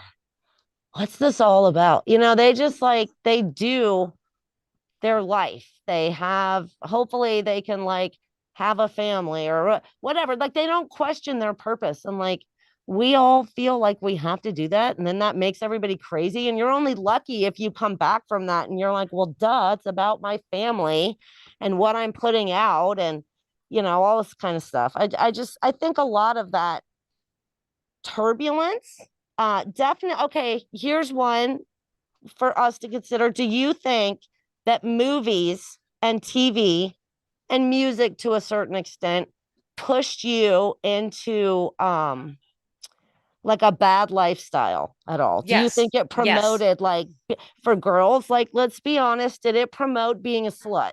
Yes. Did you kind of have to be slutty if you were cool? Yeah. It was like hard to be like, well, wait, I don't need to be pigeonholed. But same thing with cigarettes. Like that was cool. Well, cigarettes too. Yeah. Well, that's the thing. It didn't seem to me like you had to be slutty to be cool or anything. It was more like it was no big deal. Like marital sex was no big deal whatsoever. Right. Yes. You know, and it has no consequences whatsoever. Yeah. Yeah. You know, which is all a lie. Right. And so I feel like they push things like that for some agenda, but I see them, you know, through my old lady eyes now. I see what they're doing with promoting certain lifestyles to kids now and promoting a childless life. Oh, if you have kids, you'll never go on vacation. You can never afford to send them to college. It's like, guys, guess what? They can start working when they're 15. They can get a part-time job. It's not as expensive as you think. And God forbid you're like not like super rich. You know, it's like there are worse fates in life. Yeah. Right. But I just think so. Well, and for me, I just know so much of that. I have to go back and be like, well, gee, what did I think? Because I do think you know, I was programmed in a certain way by all that stuff. I think also, and probably it's still true today, is the lie to women that there's plenty of time to have a family. Oh, and you can have it all at once. Oh, yes. And you should. Everything. And be nice. Yes. Oh, and also do it all with grace. Ease and grace, you know, have a full-time job and raise 5 children if you want to. Right. I remember we were kind of young parents, Dr. Clown and I, with our first 2 kids. And I remember feeling a lot of pressure and judgment, even from our peers that were like, just didn't really understand why we had kids. Like, why would you do that? You know? Right. Because you guys, I'm sure didn't do what everybody else was like going out and partying and staying up till 2 a.m. because you had kids. Endless, endless pursuit of youth. And I did feel, excuse me, COVID.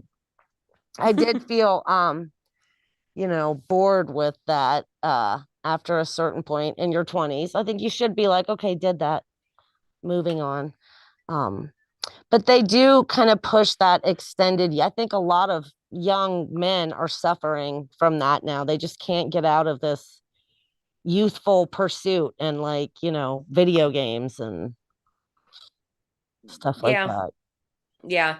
Well, I mean, you know, you have the whole movements of like MGTOW and all that, which I think is another part of young men falling into the psyop, but also young women they've been trained to kind of hate men and be really difficult and and here's the thing, want to be a queen. They promoted so much like broken family stuff. You know, I think a lot of the generation, like maybe right before me, I feel like those moms were pushed so hard to like just leave something, and men too, just leave. Just there were so many broken families, and I think that creates a problem. Then it makes it harder for those kids to want to grow up and have a good, healthy family and partner up with the right person for the right reasons. Why do you think the government facilitated and continued to push people to not live together, especially in the Black communities? That the single moms were able to get more money if she threw her husband or if he moved out of the house. Right, because they want to break up the family unit. I see that for sure being wedged in through movies and stuff to culture. Exactly. Yeah. Right. And I just got a call. I got to call this out. I just noticed that your guys' very, very good friend and I believe mod on YouTube, Mo Tibber, hopped into the chat. Tibber, what's up? Yeah. Yes. And he says excellent guest choice. So I agree. Hey, Nancy and Mo Tibber. Yes, they are the best mods. The best. Yeah, I think every time I pop into your guys' lives, because I pretty much the way I consume YouTube is I go on my subscriptions and I look for the red dot to see who's live. And when I Same see here. your red dot, I'm like, sweet, boop. That's awesome. We are trying so hard to get a regular time going, and every day our kids get a day older, the little ones, and it gets easier and easier. So right. But they're still little. They're still little, and we're homeschooling. So that's a lot of responsibility. That's a lot. It's very different than when they would be, you pack everybody up in the morning and you've got all day. So yeah, it is not like that now. But I no longer have the trust. I could never send my kids away and trust what the hell these people would say to them. You are doing the correct thing. Yeah, I don't trust even other kids right now, like even for my 15-year-old, because the older kids, it's pretty awesome now, because they all the time they come to us with stuff that they see, like, look at this, look at that, and it's like, yay, they're critically thinking, so they can tear apart bullshit that comes at them from like social media or stuff that their friends will say, and I'm very proud of that, because that's the best thing you can do, is just teach them how to detect stuff for themselves.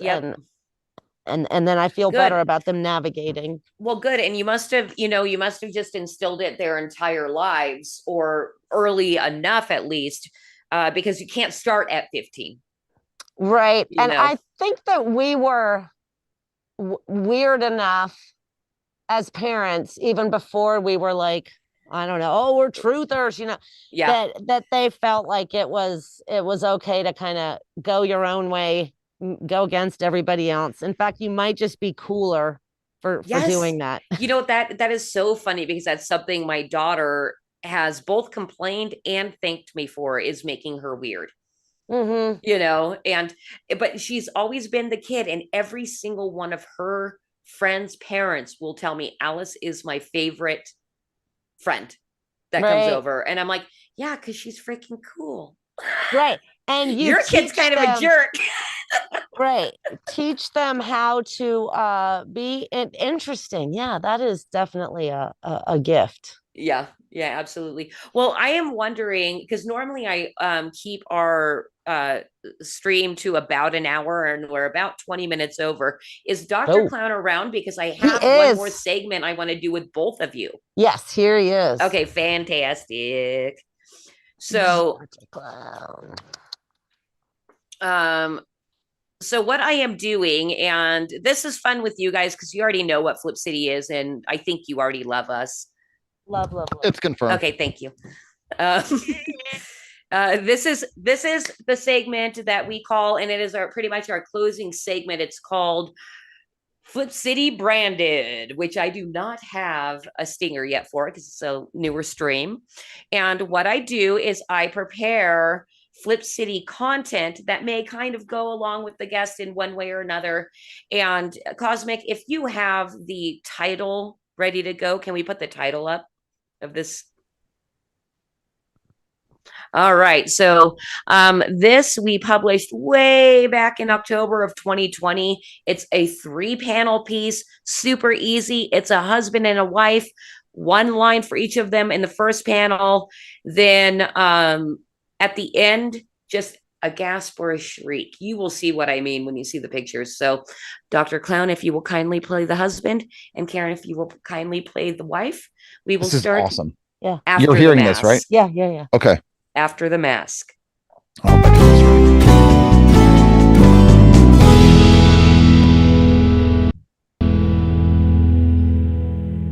Great news, hun. The governor says the crisis is over. We can finally take off our masks. That's wonderful.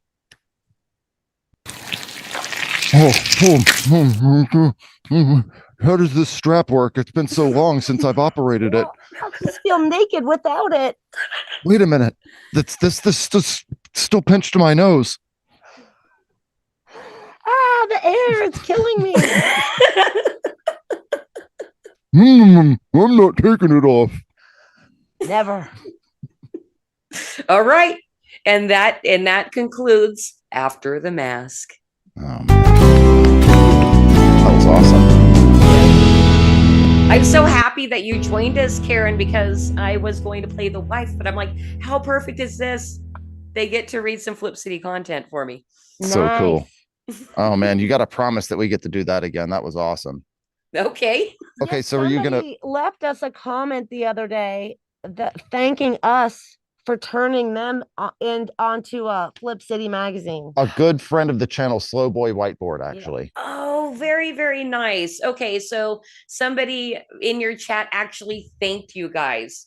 Because I always get nervous that anybody that talks about us, if their audience is yelling at them, like, why'd you send me there? It was awesome. It was, hey, I found out about this thing here on this channel. Thank you for telling me about it. It was really awesome.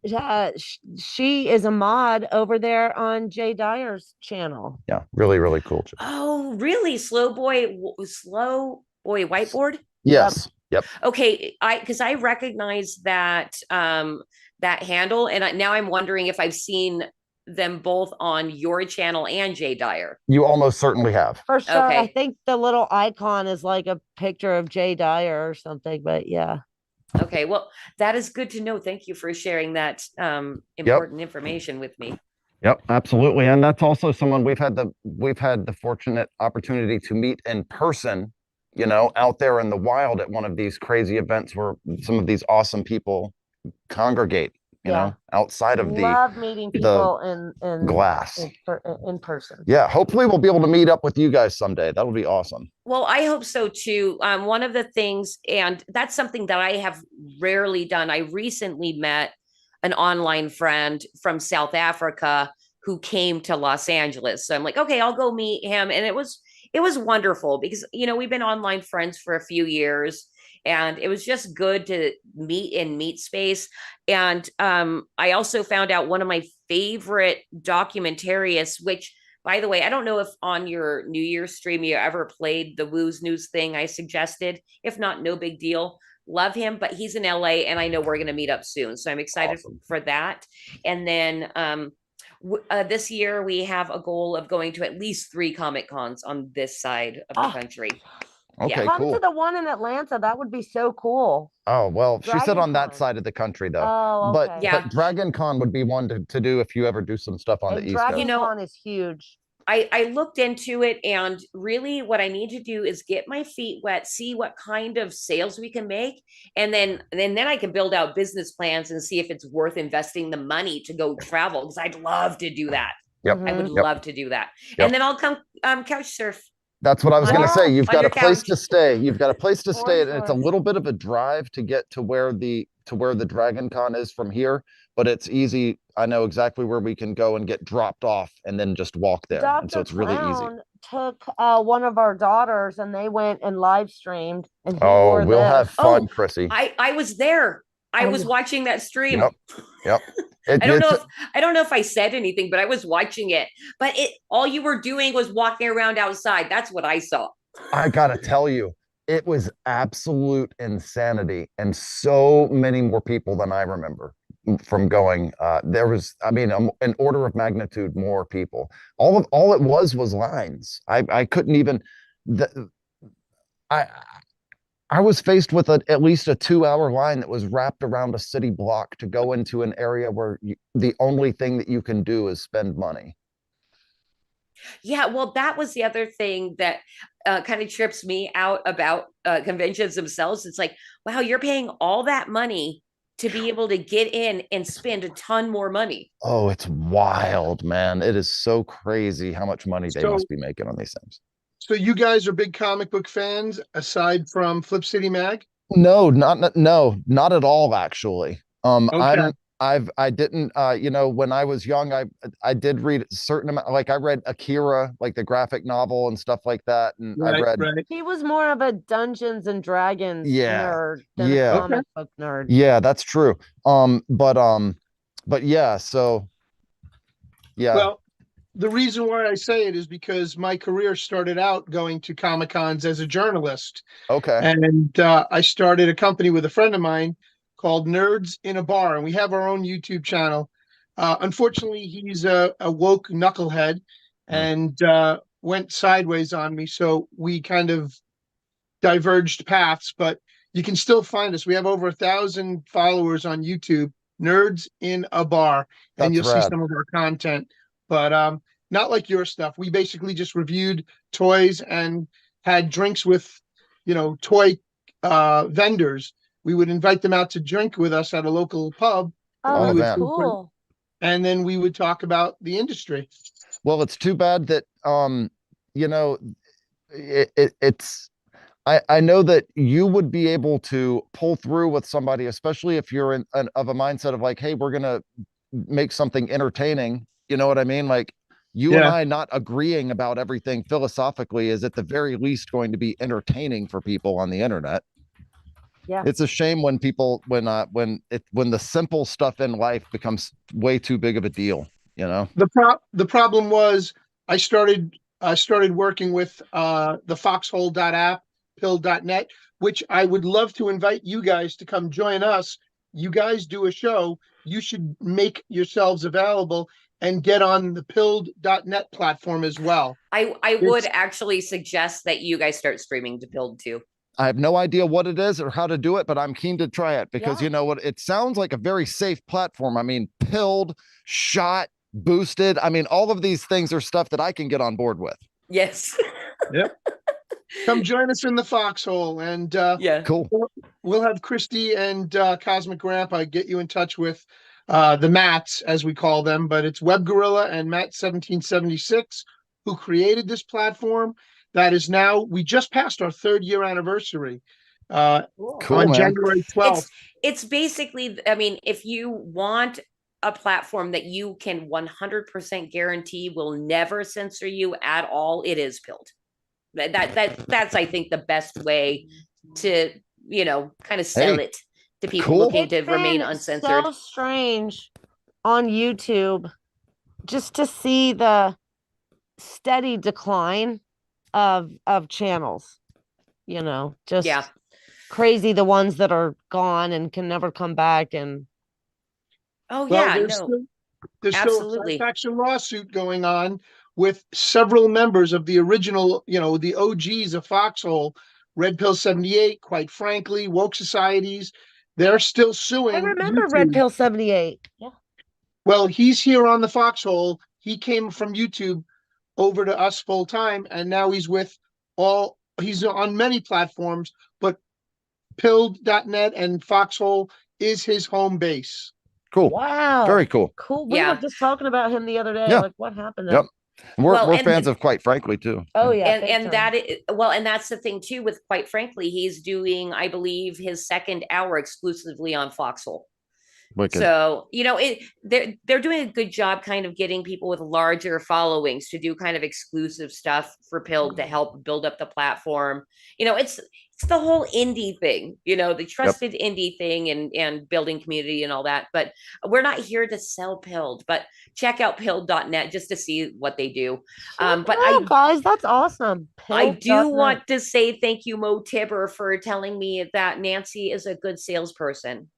She is. Indeed. Listen, I have to tell you, I've seen Nancy work in real life, and I mean, she ran the booth for us. Yes, Nancy and our booth, our merch booth. Yes, Nancy worked at the merchandise, selling our merchandise at a couple different live events that we went to, along with Suzanne M, a couple different people that we've met in real life from doing all of this awesome stuff on YouTube. So yeah, totally like down for the cause of culture jamming. Yeah, that's right. They were in Austin with us. They came up and met us when we went to Austin. That's cool. You're a camera guy. Yes, right. He's been my on-site camera operator for several different events out there in the wild. Oh, that's so fun. Yep. And you guys met online, I'm assuming. Yeah, absolutely. We met via doing this stuff on YouTube. That's right. I remember one stream, I just saw a comment that Mo had made, and at that point we needed some mods. We had some like shenanigans in the chat at that time, and I was like, oh, we need a mod. And I liked his comment, and it's so awesome how fate works. Synchronicities happen. We were just meant to be friends and be working together, and that's another cool thing is all the people that you're just meant to be working yeah, with. absolutely. And that's the thing. I know he's very loyal to your programming and he seems to be there every time. And just to let you know, Nancy did pop into the chat and said Austin was awesome. Yeah, we had a great time out there. And I had never been to Austin before. I don't think that they had either. And yeah. Tough place to go in the summer, isn't it? It was tough. It was a quick trip. Hot. It was like, come in on Friday and then leave by Sunday, one of those kind of things, so you're never really acclimated to the environment at all. And it was like 112 degrees, seriously, without any, joking. It was really, really bad. And I was walking around with the facial prosthetic and the wig and the doctor suit and stuff. That is very funny because live, I don't remember you really complaining about the weather or anything like that, but I'm like, I know it's got to be 110 degrees at least, and he's wearing that get up. Yep. Like I was wondering how many zits you had that night. Oh yeah, yeah. It's the facial prosthetic does kind of like sit outside of the face a little bit, and it's kind of like, but yeah, like it really meets right here on the top of your head is where it's kind of held on, and man, yeah, it does get pretty aggressive after a while, and it's really kind of you're glad to remove the facial prosthetic. It's funny that at the event when I was watching what was it called? What they called the American Liberty Awards? Yeah. People were passing out inside. They sure were. Oh yeah. Had like Dr. McCullough. Who was there? Was it Peter McCullough? Dr. Peter McCullough. McCullough was there having to deal with people that were passing out. I think because there was lights on them. They had these bright lights. Are you familiar with Dr. Peter McCullough? He's one of those COVID like doctors. I'm sure I have come. I thought it was Mercola or something. It's. I think he's got the Z pack or the COVID pack of pills, doesn't he? No, that's Dr. Zelenko, who's passed away from cancer. They killed him, but Dr. McCullough has been on Red Pill 78 before. Cool. So listen, so you'll dig this. So he was there at the event. I got to meet him in person. It was awesome. And there's people passing out, like she's saying, and I'm standing there right there with them. And I'm like, I don't know if you saw in the videos, you saw my shoes, right? Clown shoes. I did. I know your shoes. So I'm standing there in my full outfit, right? And McCullough's standing there and I'm like, there's people passing out and stuff, dropping to the floor around us and shit, right? And I'm like, hey man, I would get over there, but I don't want to step on your toes. Right? And it was one of those things where he's looking at me like, shut up, smartass.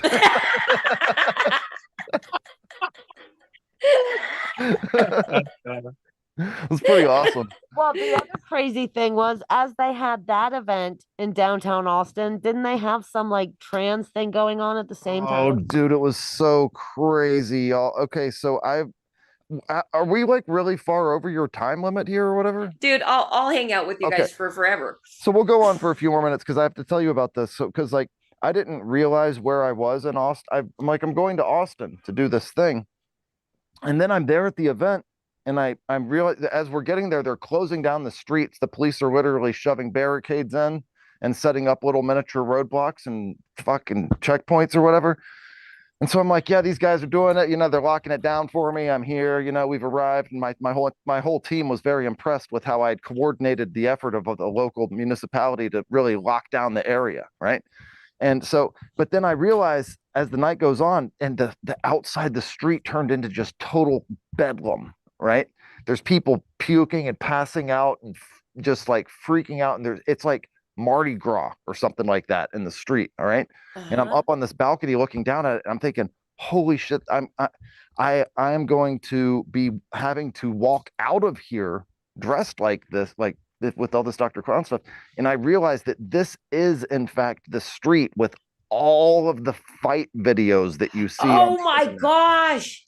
Yes. I know what you're talking about. Was it that bad? Yes, it was absolute insanity. And but we didn't see a whole lot of fighting per se, but you see a lot of people that are right on the edge of getting ready to be either fighting somebody or um, yeah, a lot of tension and a lot of just like drunken, just bedlam and chaos. Yeah. And there were so many cops that were around, and it was still early when we left that I think it was fairly uneventful for us. But yeah. I didn't realize you were there too, Karen. Oh, I wasn't. I just watched the live stream. I was home with the kids. Okay. Why did I assume you were there? I guess it sounded like you were there. Yeah. It's because there were so many people with me. It's because there were so many people safe with our safety team. Yeah. I just was watching the live stream. I was there in spirit. That's right. Kazi Cat was there. A really awesome member of the Culture Jammer community. Her husband, Safety J. Yeah. Yeah, I recognize both there. I guess I go in your chats enough to recognize your regulars. Listen, that's it. It's a family affair. We can dedicated members of the team. That's exactly right. We're all a team. We're just pushing back on the agendas. Well, and we need to all support each other as much as we possibly can. I mean, I can't stress that enough. And I believe Dr. Clan, I think you had hopped off, but I was telling Karen, it's one of the main reasons I started live streaming is publishing in print. It actually gets pretty lonely because you're not really interacting with your audience so much. And I'm just so happy to start streaming with the help of Cosmic, my lifesaver that's pushing all the buttons and doing all the tech. Thank you, Cosmic. I love you very much. Cosmic, man. Yeah, shout out to Cosmic and a half. So I am going to take this opportunity just to check my attention to that man behind the curtain. I like it, dude. Cosmic. That's my style, dude. I love that. We saw him for 1 second. I love that you had a little stinger for yourself. That's awesome, man. I'm just going to give a shout out real quick because Salty Nuts and Classical Chick over on Pilled have been coming over to my streams. So thank you so much. I hope you come back every week. And I see Jay in the chat. I'm not sure if I saw your whole name. Daily Sanity. I've recognized your name as well.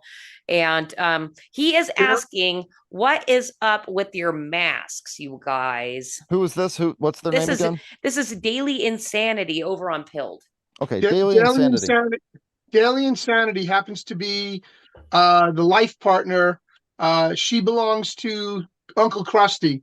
I guess you could say that's his main squeeze. Okay. So Daily Insanity is a woman, and she's one of our regulars here on the Foxhole. And I already answered the question. I said that was your bat suits, like I wear mine. But go ahead. That's right. Well, Daily Insanity. First of all, I'm really glad that you asked. The facial prosthetic technology that you see before you is a specially designed and crafted bespoke 3D handmade creation, specifically designed for your protection. Okay, and this one came about when we made a video called Safety Mask, which was a parody of the song Safety Dance. Okay. Right. That's right. And so Daily Insanity may not know we do parody music videos. I'm hoping that Daily Insanity saw a channel where we also do other funny little skits and stuff like that. And it's kind of an alter ego. It's kind of I think we decided on New Year's Eve that maybe subconsciously it was like an homage to Mr. Robot, if you saw that show. Well, it's funny that when I decided okay, we're making these videos and stuff. We were obsessed with the NPC meme. I knew. We painted this one gray. I knew that I didn't want to show my face on these videos, and I was really glad that I didn't in the first one that got very popular. And I knew that going forward, I wanted to keep covering and concealing my identity somehow, but I knew that I didn't want to do so by simply putting a freaking face mask on. You know what I mean? That was a little not to be it was a little on the nose. Restricting our breathing because I can fit my hands in here. Yeah. But so the thing is that at the time, and I no longer do this, but at the time I was working as a filmmaker in the union filmmaker here in what Georgia's Hollywood, right? That's moved here from your which is huge. Your part of the woods, right? Which is a big deal, and that was a whole thing. And they shut it all down with the face diapers and the making everybody get injected and testing and all of this stuff. And I didn't go back to work when they started doing all of that. I was like, oh, I'm not willing to do all of that stuff. And so I never went back. But then I decided, even after I was knew that I wasn't going to be going back to work, I was like, I'm just going to keep wearing this because I think that it's a really good, there's going to be people who are always going to be wearing this stupid thing, and this will always be there to mock them. Yep, absolutely. And I know you've done plenty of videos on your travels wearing your prosthetic in airports. And I can't recall, have you taken your horn and honked at people in the airports? No, I've not. Nobody did in the car. He used to drive around in the car. Yeah, I used to use a PA system, play stuff out of a looping air horn and stuff like that, looping music out of the air horn and record it on 360 camera and stuff like that. And you know what? Like you were asking, like, do I think that they'll ever do it again? I think that they will try to do something similar to that again. And if it's ever done on such a similar scale as it was before, where they have such high and ridiculous, ludicrous expectations of our capitulation, compliance, and complacency, whatever it is, I look forward to doing it again. But I hope to not have to. Yeah, I completely understand what you mean, because I am going to be, I never complied as much as possible. I never complied. I did wear a mask on an airplane. I did too. Yeah, I mean, what are you going to do? You have to travel. Absolutely. I've got thrown out of more stores during COVID than I can even count on one hand. Me too. Yeah, me too. We only got thrown out of a few, which is shocking because we were in California. But I think we also, Scott and myself, we're kind of homebodies anyway, and we live in a rural area. So in our area, they didn't care. But if we went what we call down the hill into the city, we got kicked out plenty of times. But I do want to let you know that Classical Chick over on Pilled went and subbed to you and said she's been listening to your music while listening to the podcast. Awesome. Classical Chick, thank you very much for doing that. I promise you that you will be really glad that you did. And there's lots of stuff in the playlist that you can watch, just almost every single one of our releases there. The stuff that's not there is on Odyssey, because there is stuff that YouTube has banned or is not allowed and stuff like that that's over there. I got to tell you myself that I didn't even realize this, but when I pulled up your YouTube channel, I was already a subscribed member, not realizing that I'd subscribed to you at one point, because I jumped off of YouTube when they purged all of the OGs, and I really don't go back to it. So I was surprised that I was a subscriber, and I'm sorry that I didn't know who you were at the time. No, man, that's cool. That's not a big deal. We're you know what? We're glad for whatever amount of recognition that we've got, and we've had so much fun. It's been so freaking rewarding and gratifying to make these things. They've definitely kept us sane, for lack of a better word. And to hear people, I still get people sending me stuff in the mail, emails, and I will in the comments. Oh, thanks. This kept me sane during this time period, during this kind of thing. We have a family that sent us a couple of T-shirts and the most awesome Christmas cards and stuff like that we get from people that are straight up friends of ours now, and it's just really cool, really, really rewarding. Yeah, that is really nice. And that is something also that one of my favorite feedbacks that we get for the magazine is this helps me stay sane. Totally. I'm like, yes, it's the point. Yep. It's kind absolutely. of the point. Well, also the mock and ridicule is the point. Absolutely. It all goes right hand in hand. Laughing, whoever said that laughing was the best medicine. I mean, there's still some time to figure out, like, chemically, if they're really correct, and without giving any real medical advice here, I'm not saying that it's the best medicine, right? But one thing is for sure, for something to be funny, in order for it to qualify as being funny, you have to run the risk of offending someone, whether it's directly or their sensibilities or something like that. There's risk involved, right? Yes. So, well, that's what keeps it interesting. Well, that is the thing, and I also believe is a good indicator of why we are living in a humorless age. Is everybody is we're supposed to be mindful of not offending anybody, and it's like, nope, comedy dies if you can't risk offending somebody. Absolutely, no question about it. Yeah. Well, just think about it. You don't see the shows like we used to see when I was a kid. I mean, I'm a little older than both of you, and All in the Family, right? Yep. The Jeffersons. You don't see those shows anymore, anything like those shows anymore.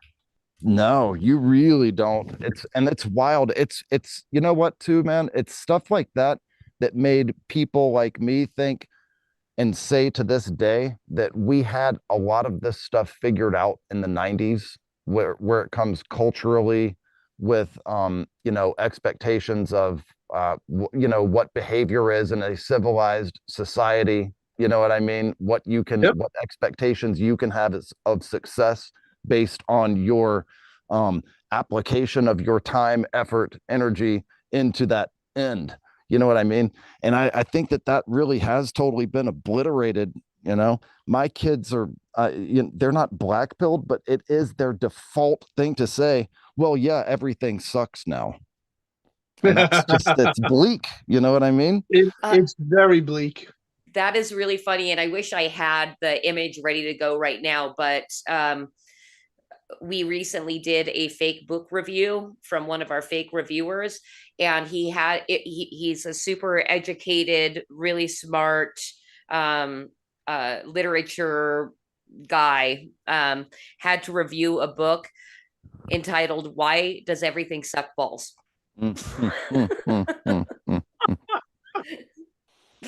is pretty good. That's awesome. The glory of AI to make the image of our super educated book reviewer, and also the cover of "Why Does Everything Suck Balls?"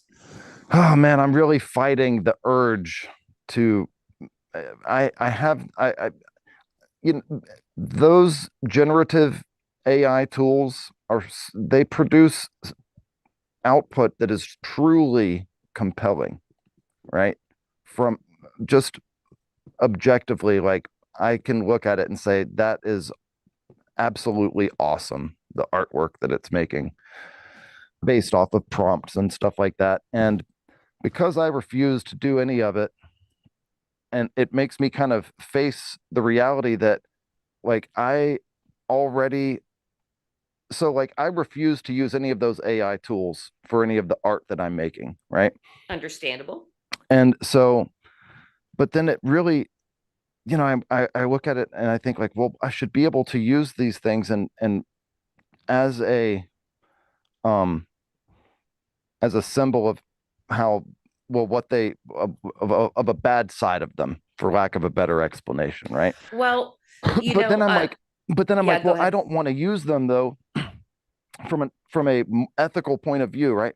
But then it makes me analyze that, man, I already use so much freaking AI support in my daily life. It's ridiculous of me to say, but I'm not going to use it for my art. I'm too human for that. Your internal struggle. Oh, it sucks, man, because I can't get anywhere. I can't drive anywhere without AI. I depend on it when I'm traveling anything over 100 miles to keep me from being stuck in traffic for hours on end. I can't book a flight anywhere without it. I can't freaking log into anywhere that I've forgotten my login for it without interacting with these things. Every time that we're solving CAPTCHAs on the internet to prove that we're in fact human beings, you're telling the computer. You're totally training these things. No, man, that's a fire hydrant and this is a bike, and all this stuff. Like, it sucks. And but man, the artwork is absolutely awesome, I have to say. One thing that I've got to say, which is we've been fed back this information from a few different readers and people viewing how we are employing AI. And the comment that we get is, this is the best use of AI I have ever seen. And these are people that are against AI and AI art.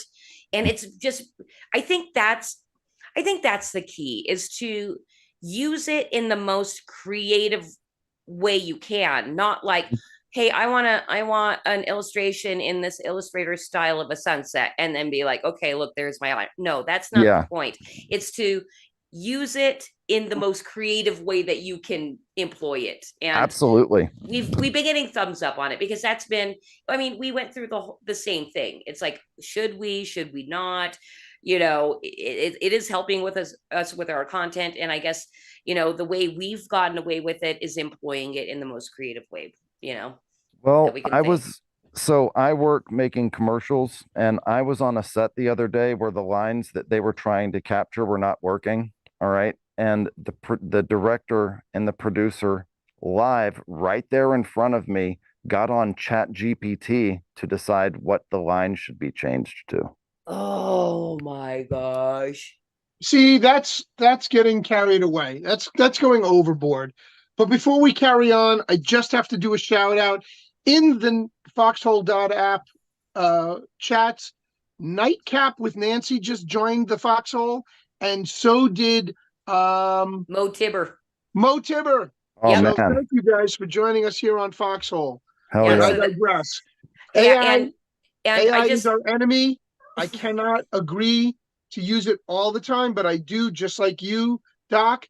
I do have no choice, because when I'm driving down to Florida and I want to take the outskirts or the outlining highways, I use the damn Waze to get me there. Yeah, totally, dude. The tickets, you know, I'm gonna add a stop in my app. It's awesome. I love those tools. Absolutely. They've gotten but it is our enemy, and Skynet is already a reality thanks to none other than Elon Musk. I can't say I trust the guy, because he's one of the biggest DARPA contractors in the world, but he's created some really interesting, neat things. Yeah, it can't be denied, man. They've really, you know, especially like when it comes to these, you know, the social media and the YouTube and stuff like that, like they've really for years just inculcated this sense in us of wonder and of the possibilities. And really, we were fed the realities of what these systems are capable of for so long, that when they did cruelly rip them away and algorithmically infect them in such a way that they're just, you know, the antithesis of what we remember, it sucks. And you kind of do look back on it and kind of like, man, you know, it's never going to be that way again. I mean, these tools are just way too locked down now. We have to make our own communities now and stuff. So that's look at how MySpace came and went. Yeah. And now, you know, Fake Book is on its way out too, because it's changed to Meta or whatever the hell they call it. Yep. It's scary. And you know, they created these phones. We call them smartphones because they've made us dumber. Mm-hmm. You're right, man. I'm so reliant on my phone, and I'm not glad to say it, but it is. As am I. That's the way it goes. Yep. Hey, so we are closing into 2-hour stream, and I think maybe we should close it out. And I'm so happy that you came on my show. Oh, you're number 5. I know, this is so cool. You've interviewed some of my favorite people from Media Monarchy and Corbett and Dankula and stuff. I'm just stoked that anybody that had the chance to watch all of those awesome dudes are going to have a chance to see this one tonight, because I think it was awesome and really fun. So. Yeah, absolutely. Well, I mean, this stream is a totally different thing than those, you know, those happened over the years, but I'm so happy. Like, we have like a ton of mutual loves, you know, and James Evan Pilato. Have you ever spoken to him? Oh, on many occasions. Yeah, okay. for sure. Yeah, he's just the nicest, sweetest. It's like everybody's just so genuine. I'm in waiting this for him movement. to finish writing the foreword to my book. He's writing a foreword to your book? Yes, he is. Yes, he is. And I'm waiting any day now for him to tell me that he's done doing it. And then we can announce the sale of the book. Really? Yep. I had no idea that you had a book. Yep. It's the Mask People photo book. Oh, really? Oh my gosh. It's a coffee table book. That is really, really funny because I did have something set to the side, but I'm just going to email it to you. At Costco yesterday, I took a picture of a masked person because I've been wanting to participate in your game. Send it because we're going to do the show tomorrow. Oh, okay, cool. So send it when you have a chance. Yeah, I will absolutely send it when I have a chance. And Mo Tibber said there is a book. Well, Mo Tibber knows about the Masked People book. He just, he's probably used to hearing me talk about it as the photo book, but it's a coffee table book of some of the best, only some of the best, because we've gotten many, many, many over the years.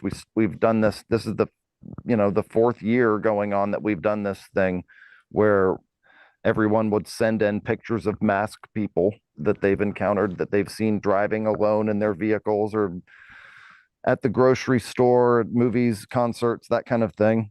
And then we identify the PPE that they're wearing. We rate their their adherence to the policies and all that kind of stuff. And yeah, we have some fun with it.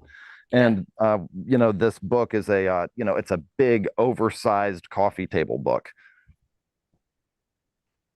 Now, do you guys already have your quotes, and are you going hardcover? Are you crowdfunding it? What are you doing? So it's going to be all done on a very, very small scale, because when I looked at what it was going to cost to actually go in and order 100 of these things, it was exorbitantly expensive. Oh, and believe me, I know what printing costs cost. I've done lots of quotes. Yes. So even what with keeping it affordable, what I've found is it's just going to be done on a per order basis, and then the print on demand. Yeah, exactly. But I think it's still going to be cool. It's a nice 12 by 12 big hardcover book and stuff, color when we want to and black and white when we do and all that kind of stuff. So I think it'll be cool.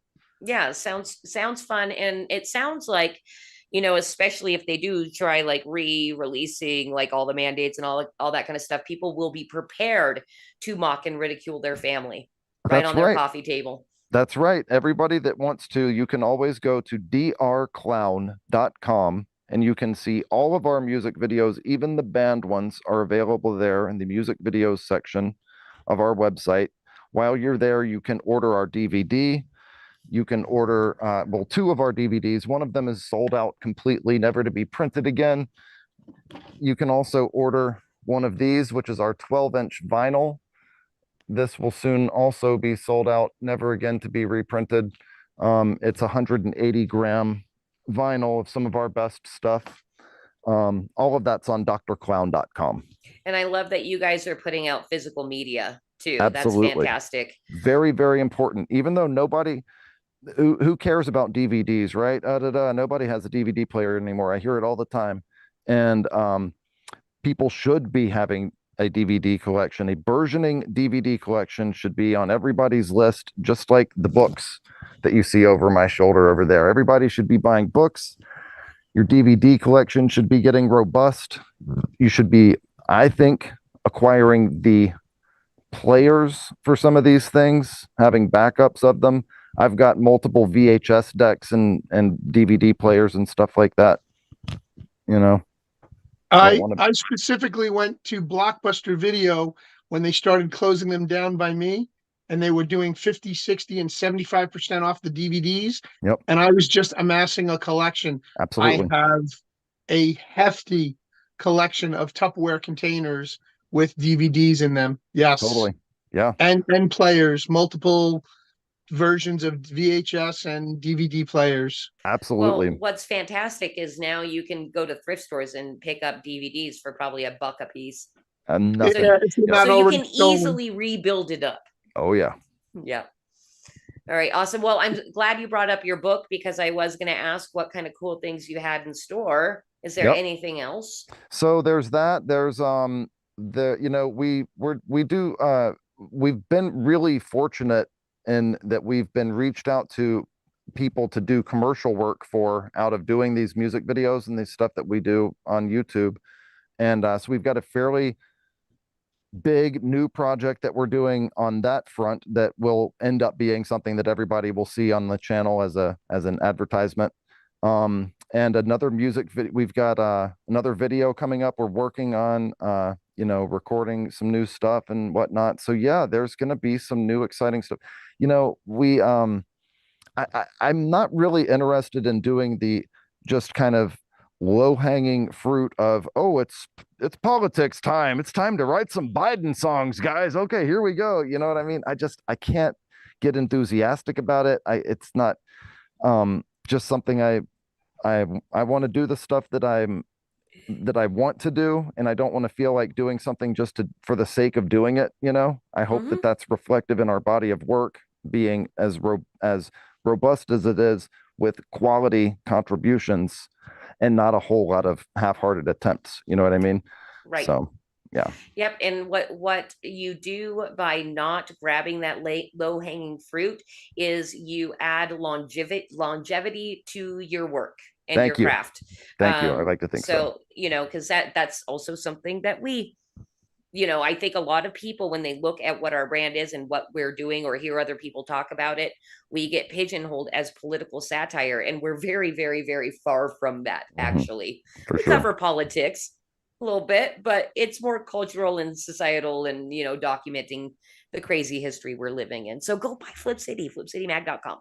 Sure. No, it's an easy way to dismiss and minimize what you're doing by saying, oh, I'm just not into politics or whatever. It's just a kind of like a small brained thing it's a small brained way to behave in life in general. Right. Absolutely. But, and also at the same time, everything in our life is so politicized that you can basically say that's political. It's unfortunate. You're doing political. Yes. And it's like, no, actually, that's kind of more societal commentary, but it's a little more important. Yeah. Yeah, absolutely. Okay. What a good time. Thank you, Chrissy. What a fantastic night. I really had a great time. Good. I'm so happy you had a good time. And I plan on just keeping going and growing on this channel. And I hope you'll come back and visit again sometime. I look forward to doing it. And I hope you'll reciprocate and come over and do it on ours, because this really was really a lot of fun. We'll have to do it again. Okay, fantastic. And yes, anytime that you guys want to get it together, and we can even do live reads, because you seem to really like that little slideshow we put together. Yes. So we can do that on your channel too. And I want to give an opportunity to both Batman and Cosmic, if you'd like to tell people where to find you. Sure. We call it Brucing It here on the Foxhole, because Methods coined that phrase, because I would always tell everybody, 3 Beermen Sunday night on the Foxhole. Cozy AF with 3 Beermen, 7 p.m. Big Apple time, 4 o'clock avocado time. Come check us out here on the Foxhole. Awesome. Nice. And I don't know if the man behind the curtain is going to come out or not, but I do want to say thank you, Cosmic Grandpa, for producing my show. I love you so much. You have allowed me to relax and be able to really talk to my guests. So thank you. And there he is. There's the man. And he's got a Clown Fauci shirt on. So good, bro. Let me see your shirt. I can't see it. I didn't see it. Oh, I love it. Yeah, that's great, man.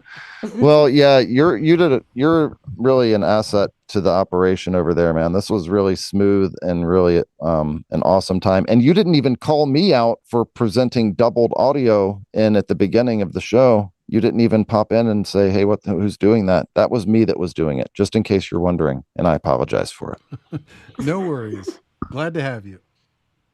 Awesome, man. Yeah, this was fun. We're going to do it again. It was really awesome to meet you, Batman. It was good to meet you, Cosmic. Chrissy, why do I have are you Christy or Chrissy? Damn it. I've got you on my phone as Chris T with a T. Oh my God. I got to fix it in my phone, man. I'm sorry. Oh, you don't even want to know what I have in my phone with you. So it'd probably be best if we keep that off the air. Yeah. All right. Okay, cool. Well, I think we're going to call it quits. Thank you, Batman. Thank you, everybody. Thank you, everybody in chat. I'm so happy to see that Nancy and Mo came over and joined the Pilled Network. Hope to see you guys again watching my show because you guys are pretty cool. Okay, love you all. Good night, everybody. Night. Good night.